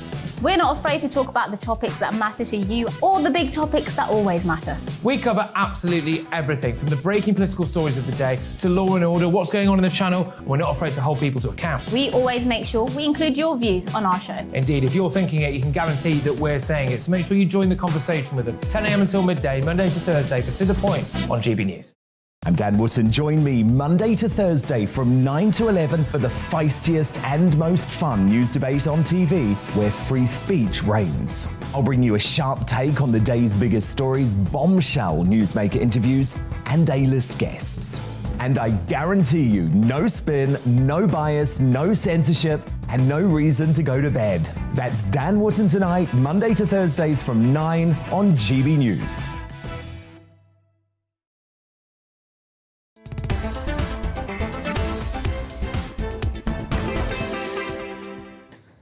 It's coming up to 22 minutes after 5 o'clock. This is GB News on TV, online and on digital radio. I'm Nana Akua, and I am still joined by my panel, comedian Leo Kearse and also former Labour advisor Scarlett Maguire. Right, before the break, we were discussing how divorce applications have soared by 50% in a week since the introduction of the no-fault divorce. Let's see what you've been saying about that. Mel says getting married should be more carefully discussed, knowing that divorce is not intended. People rush into it. Cal says, I have worked in family law for 25 years. This makes no difference at all to the divorce. The arguments are all to do with finances, and that bit's in capitals, so it's just patently serious. Sean says, I've had 4 divorces. Really? Wow. Each traumatic. Why bother? Or perhaps you should have told yourself that after number 1 or number 2 or number 3 or number 4. Wow. And also, I have to read out some of your views because we were talking about Harry and Meghan before the news at 5. We were discussing the arrival of Harry and Meghan at the Invictus Games in the Netherlands, their first public appearance since 2020. Robert says they have betrayed the institution they were born into. They are ungrateful opportunists, and I believe that at the very least a public apology should be received from them. I would not trust them again and feel that they have done enough. Good riddance. I'm with you. Jill says, who cares about this couple? Only out for themselves. They should stay in America. And Nick says, just because they are here and with the Queen, we should not forget their appalling behaviour. I do hope this remains a private visit. We do not want to see this on Netflix. Well, I won't be watching it, that's for sure. Right, it's time for our Great British Debate this hour. I'm asking, would you have a speed limiter fitted to your car? Keep all your messages coming, by the way. Devices to stop drivers speeding could be made compulsory in all new cars after the European Parliament passed a law which will see the device introduced abroad. Now, whilst this is an EU law, there's speculation that limiters could be introduced in the UK as the government is to launch a consultation on vehicle safety measures that reduce engine power. Speed limiters are designed to stop accidents, but they've been criticised. Some Tory MPs, with one describing it as Big Brother in your cockpit. So I want to know if you would have one in your car. Right, I'm joined by racing driver and former Stig, Ben Collins. Ben, welcome on board. Thank you so much for joining me. That would be terrible for you in your... Great to see you again. Yeah, good to see you again. That wouldn't work for you in your averagely priced car. I used to love you on Top Gear. You were brilliant. It was fine. We had no limiters. Exactly. So what do you make of this then? What's your view on having a speed limiter in your car, but as almost a mandatory thing? I would hate it. I think for the average driver, it would be incredibly distracting to have a device that cut power or was giving you sort of contrary signals to what your foot was telling you to do. Because for most of the time, driving safely is about paying attention. We all have a good risk assessment going on 24/7. It's a human instinct that's built into us all. For the most part, we respect the speed limits and they're there for the right reasons. But actually in America, they're starting to increase the speed limits because vehicle safety has improved so much over the years. Emissions are being reduced all the time as well, so vehicle technology is advancing constantly. So I think this is really an unnecessary thing to even consider. And it would be incredibly distracting, which if you're taking the driver away from the task, you make the exercise less safe, which is obviously the opposite of what they're looking to do. Well, the other thing is, remember when we had to use A to Z, but then suddenly SatNav came on board. Now most people have only used SatNav, they can't read a map. Do you not think there may be a problem if we have things like that, where people just sort of don't even concentrate anymore on controlling themselves because they're being controlled? Lack of concentration is a big problem. I think also drivers are generally fed up of being taxed to death. I just did a journey recently up to Lincoln and back, and even though you're on a motorway, most of it is stuck at 50 with an average speed camera check with roadworks that seem to be never ending, or they're, it's just they put the speed limit there as an emissions target. So I think it's tough. At the end of the day, the reason most of us are travelling, apart from the occasional bit of holiday time, is to get to work, and trying to make that journey more comfortable should be the aim, as opposed to this sort of draconian laws that are coming in and being spied on, which I think really goes against the grain of what we're used to. Ben, you're obviously an excellent driver. Are there times, though, when you actually need to speed up and, get out of danger or slow down or do something that might be very specific to your situation that you find yourself in at that point? How are these limiters, how do they work? I mean, have you used a speed limiter before? Yeah, you make a great point. So, I mean, from racing, I'm well used to speed limiters and how they work, and they work in a myriad of different ways. You can have a hard cut that almost acts like a brake. It resists the speed being increased, or you can have sort of tactile, interactive pedal that sort of gives you, pushes back, basically prevents you from increasing the throttle, all kinds of bleeping alarms and all those sort of things. But the fact is, obviously, the brake can be used in an emergency to slow down, and so if you see something you need to react to, you can do that. But the amount of times you'll also need a pop of gas to get you out of trouble. You might find that you're in the blind spot of a truck and it's about to swing out on you, and you need to advance out of that situation. So you need to be in control of all aspects of the car all the time, in my opinion. It would affect all level of drivers, from novice to experienced. You want to have control. Or in the future, if we do end up with autonomous cars, then you hand over the whole of the control to the car. Sit back, relax, read the paper. But we're not there yet. We're a long way away from that. And I think this would really do people's heads in. And it's not something that would be fun. Apart from the fact it would also be ruinous, I think, for new car sales. We're looking to try and reduce emissions. The newer cars coming online are aiming to try and do that. I think this would really be an incentive for people to hang on to their existing cars and make the most of them. So it'd be good for the second-hand market, rubbish if you build sports cars. Can you override these limiters, and how fast, if you can, are they to respond to you overriding them? From what I understand, so I'm not the guru of what they're proposing, but you can potentially, I think, switch them off, which does defeat the point, or ignore them. But I think that it's going to be incredibly annoying to have a bonging or a vibration in the pedal that's going to be distracting you from what you're trying to do in the car. So I think there are ways around them. It just seems to be a bit of a duff idea, and one that we should try and avoid taking on if we can, because I think the road network is pretty good in the UK. There's a lot we could do. I do think we could raise speed limits on the safe motorways that we have, with the safer features that we've got in the new cars. So this is kind of a backward step. Seems to me that it is a little bit. And finally, how would you respond to people who say that this would actually be a good idea because it will keep people driving at more sensible speeds? Apparently, it cuts the death rate by about 20%, or the accident rate by roughly 20%. Love to know how they've proven this. It sounds like a wonderful statistic, but it really difficult to have been proven. And I would love to see what the methodology is behind it. It's also been proven, though, that distraction and risk homeostasis, as they call it, which is the human being's natural adjustment and risk tolerance, that if you take away all the elements of control, people just don't pay attention and are therefore more dangerous behind the wheel. So I think that there's a counter argument to saying that limiting speeds is a safer thing to do, apart from the fact that it just seems a bit unfair to have a sort of major component of your free time taken away. Ben, thank you very much for talking to us. I suppose you could always go on private land. Ben, thank you so much. Lovely to talk to you. We'll try. Ben Collins. He's green laning. Nice to see you. Nice to see you. Former racing driver and, of course, the former Stig. Yes, off Top Gear. Right, so I'm asking, would you have a speed limiter fitted to your car? Let's see what you've been saying. Alan says no, because sometimes you need that extra speed. Carol says, not a chance. A lot of drivers do less than the speed limit anyway, everywhere. 60 mph on motorways in the middle of the lane, totally oblivious to anything that's going on around them.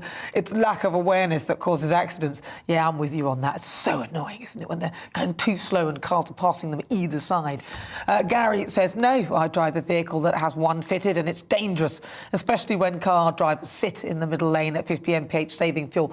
That's what the previous person said. Steve says, I'd do it. I recently got a BMW and need something to keep me in check. It's true, BMW drivers are the worst. Oh, I'm in trouble. Clive says, I will have a speed limiter. I'm in a lot of trouble because my producer drives one. Right, it says, I will have a speed limiter fitted to my car as soon as they are fitted to F1 cars. And Paul says, I already have a speed limiter fitted to my car. It is limited to 155 miles per hour. I don't have a problem with that. Julie says, yes, good idea to have them fitted. Speed limit is 70 anyway. Stops people cutting you up and overtaking on the inside. Yeah, interesting you say that. I remember I went to Jamaica and they had this sign and it said, your overtaking will be your undertaking. Very interesting sign. I never forgot that. You're with me. I'm Nana Akua. This is GB News on TV, online and on digital radio. Still to come, we'll continue our Great British debate. And I'm asking, would you have a speed limiter fitted to your car? You'll hear the thoughts of my panel, comedian Leo Kearse, and also former Labour advisor Scarlett Maguire. But first, let's get your latest news headlines.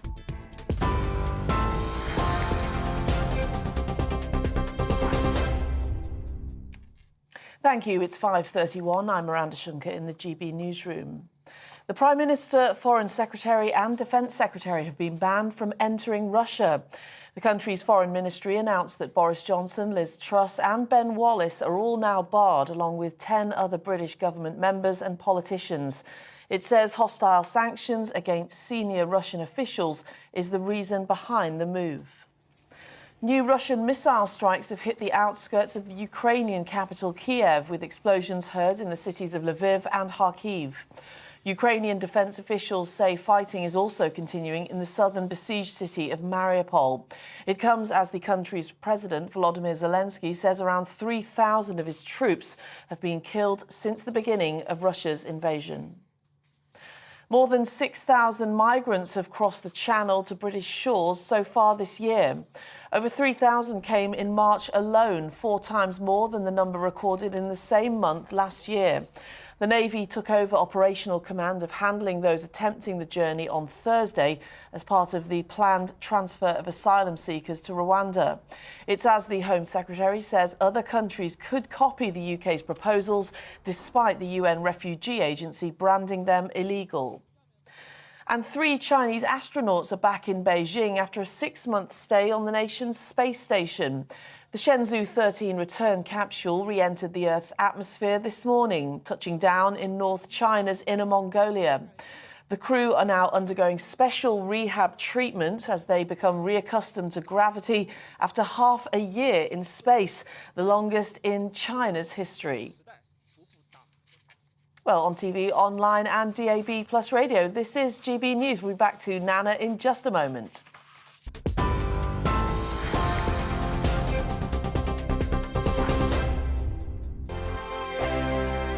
Hello, I'm Michelle Dewberry and you can join me every weekday 6 till 7 on Jubes and Kerr. Me and my panel will get stuck right into the day's events, and I can tell you, in fact, I can warn you, expect some robust debates, some strong opinions and perspectives from both sides of the fence. It's about you at home as well. I love to read out all of your comments, or at least as many as I can. So join me, Michelle Dewberry, Monday to Friday, 6 till 7 on Jubes and Kerr. On radio, they call it the drive time slot, 4 p.m. until 6 p.m.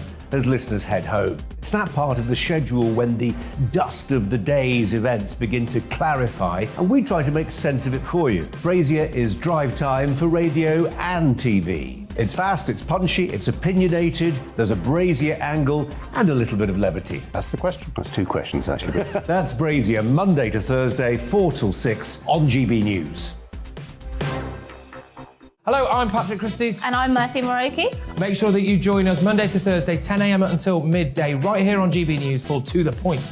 We're not afraid to talk about the topics that matter to you or the big topics that always matter. We cover absolutely everything, from the breaking political stories of the day to law and order, what's going on in the channel. We're not afraid to hold people to account. We always make sure we include your views on our show. Indeed, if you're thinking it, you can guarantee that we're saying it. So make sure you join the conversation with us, 10 a.m. until midday, Monday to Thursday, for To The Point on GB News. I'm Dan Wootton. Join me Monday to Thursday from 9 to 11 for the feistiest and most fun news debate on TV, where free speech reigns. I'll bring you a sharp take on the day's biggest stories, bombshell newsmaker interviews, and A-list guests.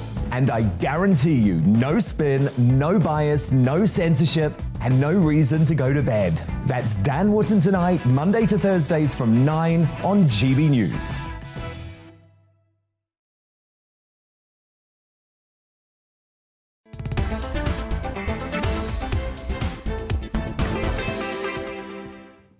It's 36 minutes after 5 o'clock. This is GB News on TV, online and on digital radio. I'm Nana Akua. Right, it's back to the great British debate this hour, and I'm asking, would you have a speed limiter fitted to your car? The devices may be made compulsory in all new cars after the European Parliament passed a law that they would have to be put on all vehicles being sold. Now, the UK government would follow suit, on all new vehicles, would follow suit as it's set to launch a consultation on vehicle safety measures that reduce engine power. One Tory MP's described it as Big Brother in your cockpit. So I want to know if you would have a speed limiter in your car. So let's see what my panel make of that. I'm joined by former Labour advisor Scarlett Maguire and comedian, cheer up Scarlett, you don't look very happy, and comedian Leo Curse. Right, Leo, do you drive? Yeah, I do drive. Really? Drive an Audi, which is better than a BMW. Is it? It's bright red, goes really fast. It's not one of those really small ones that you can just get your legs in. No, I'm 6'6". Was it a big Audi? Is it a small Audi? It's an A3, it's a small Audi, but I still love it. You'll be big in any car, I suppose. But what do you think then, a speed limiter? Would you be happy with one in your car? No, I agree with everything the Stig said, which isn't a sentence I thought I'd ever say. But yeah, these speed limiters, they can be dangerous because sometimes you need to accelerate to get out of a situation if you're overtaking or whatever. Britain's got incredibly safe roads compared to European standards anyway. We're the safest, I think one of the safest in Europe. And also, it's just this creeping government interference in our lives, like trying to nanny and mollycoddle us. It's like they're going to come round to our house and make sure that we're not putting too much butter on our toast. It's like, come on, just like let us live, let us breathe. We've already got cameras everywhere and smart motorways that track us. They aren't very clever. They're not very smart at all, are they? They're not. I've never seen one win a game of chess. Exactly. No, they're rubbish smart motorways. They're a really bad idea. Scarlett? Well, I was thinking that they would have saved me a lot of money in speeding fines, actually. And particularly as the last time I got done for speeding, I literally didn't see the sign. And, you know, that actually was a speed awareness course. It doesn't bother me that much. I mean, I speed, I shouldn't speed, and I think that, you know, if you're breaking, if there's a way of keeping the law. The thing is, if you go on a speed awareness course, it is made absolutely obvious how dangerous speeding is. Yeah. And so 1/3 of all accidents are caused by speeding and 1/4 of all fatalities. We're talking about 100,000 injuries a year. So actually, and possibly old people like Leo and I speeding down a motorway. I'm not old.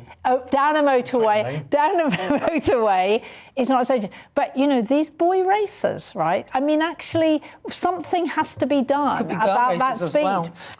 Yeah, but actually the most dangerous... You're a girl racer, the most dangerous thing to be in a car, the most dangerous thing is to be, I think it's a 22-year-old with a boyfriend, because if your boyfriend owns a car, and it's the passengers that get done. Okay, so Scarlett, when was your last speed awareness course? Was it a while ago, or...? It was a while ago, and... let's see what you remember. Do you remember LES? What does LES stand for? No, I obviously don't remember. Low emissions zone. No, that's Z. All right. Lights. That's ULEZ, which I am in, with a Z ultra low emissions zone. It's actually lights, environment and signs. Right. Yes, so you need to check out for the lighting, look at the environment, look at the signs. Is that what you were taught on your Yeah, speed because I went on awareness one course? quite recently, actually. Actually, the greatest thing I was taught on my speed awareness course, which was not to have your luggage in the front, which I always used to do. Because if you're in an accident, the luggage will come up and hit you, whereas if you put it in the boot... Well, you're driving from the back seat?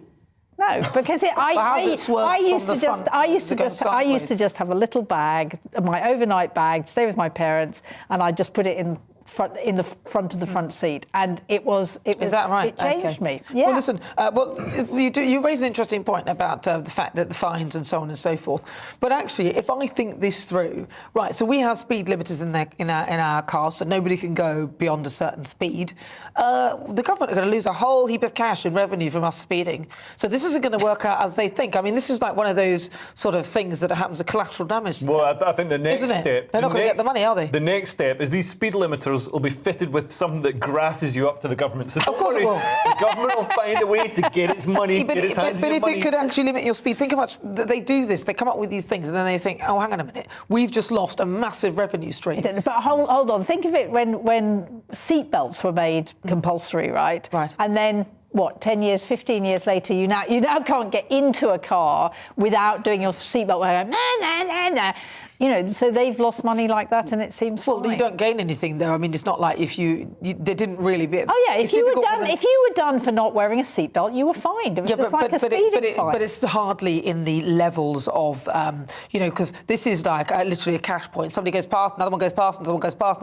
You don't need to look in the car. You don't need to check the camera's done it. This is like multiplied. That's why the cameras are always at the bottom of the hills, where you're just your car just naturally speeds up because you're going down a hill. No, and then, that's why you have a speed limiter. Da-da. No, but no, that's no good. Well, listen, apparently there are two types of system. There's one with the alarms, and then the other one has cameras and things like that, and things that will actually, make you stop and actually take control. And I think the government persuaded the EU not to go for the second option, so that the mandatory limiters and the car can be one or the other. Right, yeah. So it can be one that has bells and whistles and tells you that, or it can be one that says, hey, you're going too fast, I'm going to slow you down, we're going to mess with your pedals, and actually we can report back as well. So that's basically most sat-nav type programs tell you when you're going over the speed limit and give you a warning when you're going over the speed limit. But that's something I installed on my phone myself, and I use myself. I don't need the government coming around, telling me to use it. Well, I mean, there's also the argument about the pollution, but then I thought we were all going to be forced to have electric cars and hydrogen, so I think that's a non-starter again. I think it's very weak. It's a very weak argument. I think if you look at it, it feels like you'll actually lose control of it all, as in you'll lose the mental cognition with it. It's like when you're a passenger in somebody else's car. Normally you drive the journey, but this time you're the passenger, and you start to notice all the things around you that you didn't see because you were driving. I think that in this instance, what will happen is people will just let go of the cognition of what's going on, and then just become. But hold on, when I'm driving, passengers in something. Yeah. It's actually, I don't keep that much of an eye on my speed. What I keep an eye on is the cars in front. What's around me. I mean, actually, this whole thing, it's only actually when you're in town and you're desperately trying to stay at 30 and do everything else that you really have an eye on your speed. I mean, that's the problem with motorways, is you suddenly look down and you think, oh, 80. And you're going to have to keep looking, though. You're going to have to keep going. Ooh, like no. But driving is not about the speed. I mean, actually, it's the steering wheel, and it's. Really? I mean, yeah. That's the biggest thing, isn't it? Right, and braking and looking at the other car and gears. I love gears. I mean, obviously, lots of people don't So have hang on, gears. are you in favour of a speed limiter or against? Yeah, I am actually. I'm not against it. I'm absolutely happy to have a car with a speed limiter. Well, I'm not. Are you? I'm against it, and I think, if people want to use something that alerts them when they're going over the speed limit, they can install that on their phones or in their sat-navs. We don't need the government coming around telling us what to do. Well, if it's going to be mandatory, which it will be, but there will be different systems, so it doesn't have to be the one that is all the cameras and everything else that's going on. But if it wasn't, and we weren't able to follow this would be a nightmare for car manufacturers as well, you see, because then they'd have to manufacture a different type of car for those in the UK, and that just wouldn't happen. So it seems to me that's the way way we're going. But let's see what you've been saying today. I've been asking, would you have a speed limiter fitted to your car? Lots of you have been getting in touch. Steve says, they are horrible. My new car had one fitted as standard. It took me ages to figure out how to turn it off. It stays off, but you felt the car lightly brake as soon as you passed a few miles an hour over the limit. Also, because of the braking, it used more fuel. See, there's a point there. Yeah. There's a point there. Ted says speed limiters are coming, like it or not. They will be used to control all vehicles and drivers. Ian says, we lived in the Middle East for 8 years, and in every hire car we had a bleeper which went off if we went over the speed limit. Absolutely no problem. A great idea. Yeah, a bleeper's fine, but something messing with your pedals and making you stop and slowing you down, there's a whole different kettle of fish. Dean says, no, it's just like something else to go wrong. Keith says, anything which reduces your overall control of the vehicle is a danger as far as I'm concerned. Interesting stuff. Well, keep your thoughts coming. You know, it looks like it is coming, the speed limiter thing, but at least we have the option to have one that's just an alarm, which you can slightly ignore if you want to. Right, let's move on. Let's focus on the continued problems facing the Ukrainian refugees coming to the UK. It's been over a month since the government launched its sponsorship scheme, but less than 13% of the 25,000 visa holders have arrived in the UK. And the delays are being blamed on part on excessive bureaucracy, which people have been saying that they're having to fill up garden ponds and board up glass doors to comply with council safety standards, of course, floorboards and everything else, and ponds. There's just, the list is endless. Let's see what my panel make of this. I've still got with me former Labour advisor Scarlett Maguire and comedian Leo Kearse. So the Homes for Refugees scheme, a disaster, do you think, or do you think it's... Yeah, I think it wasn't properly thought out in the first place. That there's still lots and lots of people trying to you have to find the refugee, right? So people trying to find the refugees to come to their house. Then because the councils weren't told, and of course they're worried because anything that goes wrong, they are liable. So they're saying you have to do all this. And on top of that, I mean, I have people living in my house, and I have to say it is not always easy. And so people go into it thinking this will be fine. And then you have this person coming from Ukraine, probably, frankly, suffering from PTSD, possibly with children, and you're sharing a house, having been used to having it on your own.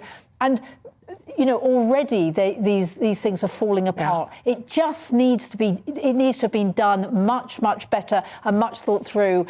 And rather than in this, it's very DIY. Leo?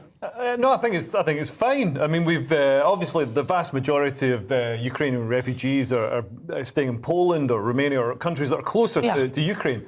But we've issued 25,000 visas. We're subsidising people to let Ukrainian refugees stay. And, I think overall it's, we're doing our bit. We're stepping up to the mark. And I think it's great to see us, helping people out. I'm okay with us being slightly more thorough, taking a little bit more time, as long as the people who are waiting are taken care of. And, but we've been criticised, the UK has been criticised heavily, but, as I said, some of the countries who are criticising or those criticising us haven't actually taken a look into those other countries. Yeah. I'm glad that there is a visa system.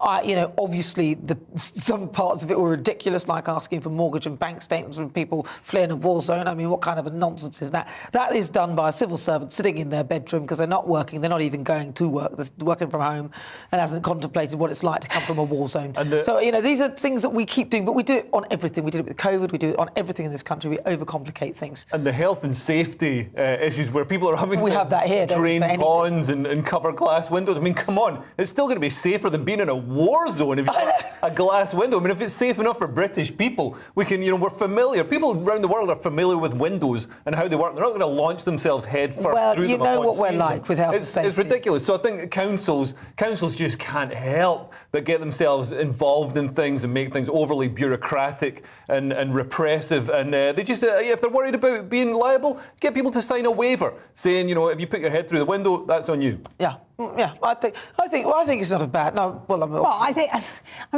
think if you've got small children and you've got a garden pond, you've got to think about it, right? That's with anything in life. I mean, if I had kids, I have got kids actually. I forgot about that. I do have children. I just don't have time for a pond. I can't then start looking after fish as well. Right, but you don't have a garden pond. No. Right. Then it's certainly problematic. I just think that it was really difficult. And right at the beginning, the council said, "Why didn't you talk to us first so that we could work everything out?" Because it's mostly women and children, right? Who are coming. Well, there are obviously no men because they unless they're over 60 because they're all in the army. But so they've got to be thinking it through. And I think you always find the odd bit of red tape that's unnecessary. And actually, there's an awful lot. I mean, one of the things is the councils have got to make sure the sex traders have got in. I mean, people are taking advantage of both the families who are offering homes and of the refugees. And actually, if you don't have people in there trying to make sure that it's okay, you have got trouble. Yeah, that's true. Well, at least we're being thorough. I know, but you know what we're like in this country. We overcomplicate absolutely everything. But right now, come on, let's do it. We've got a quick-fire quiz. This is the part of the show when I test my panel on some of the other stories hitting the headlines right now. So with me, former Labour advisor Scarlett Maguire and also comedian Leo Kearse. They've both got buzzers, so they press them. Leo, let's hear your buzzer. Right. And Scarlett, your buzzer. Right, so we've got 4 questions today. So question 1, please play along at home. What has a community group in Bristol been saving up to build? Is it A, the world's fastest roller coaster, B, England's tallest wind turbine, or C, the longest water slide? Leo? It's got to be the longest water slide. Is it the longest water slide? Oh, I thought it'd be the wind turbine. Well, press your buzzer. I did. The wind turbine. Well, actually, it's the tallest wind turbine. Oh, yeah. It's Bristol, isn't it? Well, I can't give it to you, Scarlett, obviously, because he got it wrong, and you can't have it right afterwards. Because you might I think you can. All right, go on. Well, okay, go on then, Scarlett. I don't know what quiz you've been watching. I wasn't going to give her the point, though. But now you said that. OK, you took yourself out of the point, Leo. Yeah, fine. All right, so that's 1-0 to Scarlett. No, he was never going to get it. Right, the community in one of the poorest parts of Bristol has met its funding target to build the tallest wind turbine in England. They secured the groundworks for it to be laid. It'll be 150 metres from its base to the tip of its blade. Would you want a wind turbine next door to you, Leo? Would you have? Yeah, I quite like them. I think they're like science fiction-y. I love seeing them in Scotland in the hills, you know, against the sort of road, the mountains. Then you've got these big science fiction blades spinning. What about you, I first saw them in California in the 90s, and I just thought it was wonderful. Yeah. They are so beautiful. But would you have one next door then in your house, like these lot are having them in the back garden? Yeah, I mean, but you know, I do live in a terrace, so it would sort of have to be on the roof. You know, they go woo woo woo like that all the time. It's fun to stand under them and hear them going. Yeah. You probably get yourself caught in the blades yourself. not this one in Bristol. Do you remember Windy Miller? I used to love him. Right, actually, these two probably don't. Right, here's question 2. True or false? A man, remember to buzz. No, I haven't asked the question yet. You'll be disqualified if you buzz when I haven't finished. True or false? A man has eaten 21 Easter eggs in under an hour as part of a YouTube challenge. Scarlett? Yes. True. Are you saying true or false? True. I'm saying false. You're saying false. It's 48 hours. Well, it's actually false, actually. Right. Max Stanford did try to eat 21 Easter eggs in under an hour, but he had to quit after 15. He ended up consuming 9,580 calories. And then was sick. Yes. Was very, very sick. I think he for could. 2 days. Could you treat yourself to... Are you going to have some Easter eggs? Didn't Paul Newman do that? Are you going to have Easter eggs? eggs? It was boiled eggs. Boiled eggs. Are you going to have some Easter eggs? You bet you'll... I just love Easter egg chocolate. What about It's just fantastic. Yeah. You have to put them in the fridge, though, so then you can sort of crack them. I don't like them when they're soft and squishy. Are you a soft chocolate person or a cold sort of... Now that you've said it... What are you, hard or cold? You're hard or right. soft? Cold chocolate is quite wonderful. I just eat it. I thought so. Scottish, she'll eat anything. Right, here's question 3. How did a woman on TikTok get back at her cheating ex-boyfriend? A, was it by keying his car? B, creating a new podcast series where she reveals his strange personal habits? Or C, by creating a fake job advert on LinkedIn and rejecting him when he applied? I'm afraid you buzzed him for the other question. So, Leo? I think it is the podcast. The podcast. Let's see if you're right. She created a fake advert and rejected him when he applied. That's all right. I mean, you know, I'd probably... It's interesting. Carla Nicole says that she made him go through a rigorous month-long interview process before sending him a detailed rejection letter explaining why he wasn't all that. So is this genius or evil? Genius. It's quite evil. Right, move on. Final You've all question. been dumped. Final question. How much are British people taking staycations this weekend set to boost the economy by the nearest £1 billion? Leo? I think it's going to be... Hurry up. 3. 3 billion. Scarlett, press your buzzer. You can't answer without it. Yes? 2. 2, let's see. The answer is 2 billion, Scarlett. Spot on. So that is, Scarlett, you won that one. 2-1 was the score. Oh, right. Yeah, you generously let her have that other point, otherwise it would have actually been a tie. Actually, I shouldn't have won this point either. Yeah, 2 billion, though. A lot of people are probably sitting in their car spending a lot of money on fuel on the way there. Yeah, and then ice cream. With the speed limiters. Yeah. Well, let's see. This weekend, the first COVID restriction-free Easter, and there's high temperatures, which are predicted to spark a spending frenzy. Brits have also been driving to domestic holiday staycations and destinations like Cornwall, Yorkshire, Bournemouth in their droves. Do you think COVID has reignited British holidays? Yes or no? Well, absolutely. It's still really difficult to fly abroad. I mean, there's some place like Ireland. I went to Ireland a couple of weeks ago, and it's simple if you haven't been vaccinated. But if you haven't been vaccinated, there's still so many countries you can't go to unless you get all the ridiculous tests and, day 2 nonsense and all that kind of stuff. Scarlett?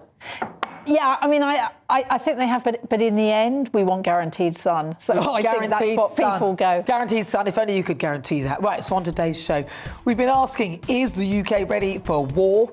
According to our Twitter poll, only 28% of you say yes, and 72% of you say no. I'll say a big thank you to my panellists, comedian Leo Kirst, thank you, Leo, and also former Labour advisor Scarlett Maguire. And also thank you to you for your company at home for joining me. I'll be back tomorrow at 4. I'll see you then. Looking ahead to this evening's weather, and the UK is looking fine and dry with plenty of warm sunshine, but rain approaches the northwest. Let's take a look at the details. The southwest of England will be mostly dry with plenty of warm, prolonged sunny spells on offer. However, cloud and coastal mist may persist in the far west this afternoon. Just like yesterday, the southeast of England will be fine, dry and sunny this Saturday afternoon. With light winds, it will feel warm again. South Wales will be dry and sunny and feel a little bit warmer than yesterday. However, some cloud and coastal mist may persist for Pembrokeshire. The Midlands may have a little fair weather cloud, but otherwise it will also be dry with plenty of sunny spells. It will also feel a little bit warmer than yesterday for most. It will be mostly warm, dry and sunny for the northeast of England too this afternoon, although a rather fresh onshore breeze will keep the temperatures a little bit cooler along the coast. Southern Scotland will have some patchy cloud this afternoon, but there will also be plenty of bright or sunny spells. It will be dry and feel warm in the sunshine. Northern Ireland will be dry but turn increasingly cloudy through the afternoon as a band of rain slowly approaches from the west. The cloud will keep the temperatures a little bit cooler. Remaining dry with clear spells for many overnight, but rain will slowly edge into the northwest of Scotland and Northern Ireland. And that's how the weather is shaping up overnight into tomorrow morning. Coming up tomorrow at 6 p.m. Welcome to a very special GB News Easter programme. We are invited during this short time to enter into the passion, death and resurrection of Jesus Christ. It's an invitation to take part in the most important part of the Christian life. Happy Easter. Alleluia. The Meaning of Easter with Calvin Robinson tomorrow at 6 p.m. on GB News.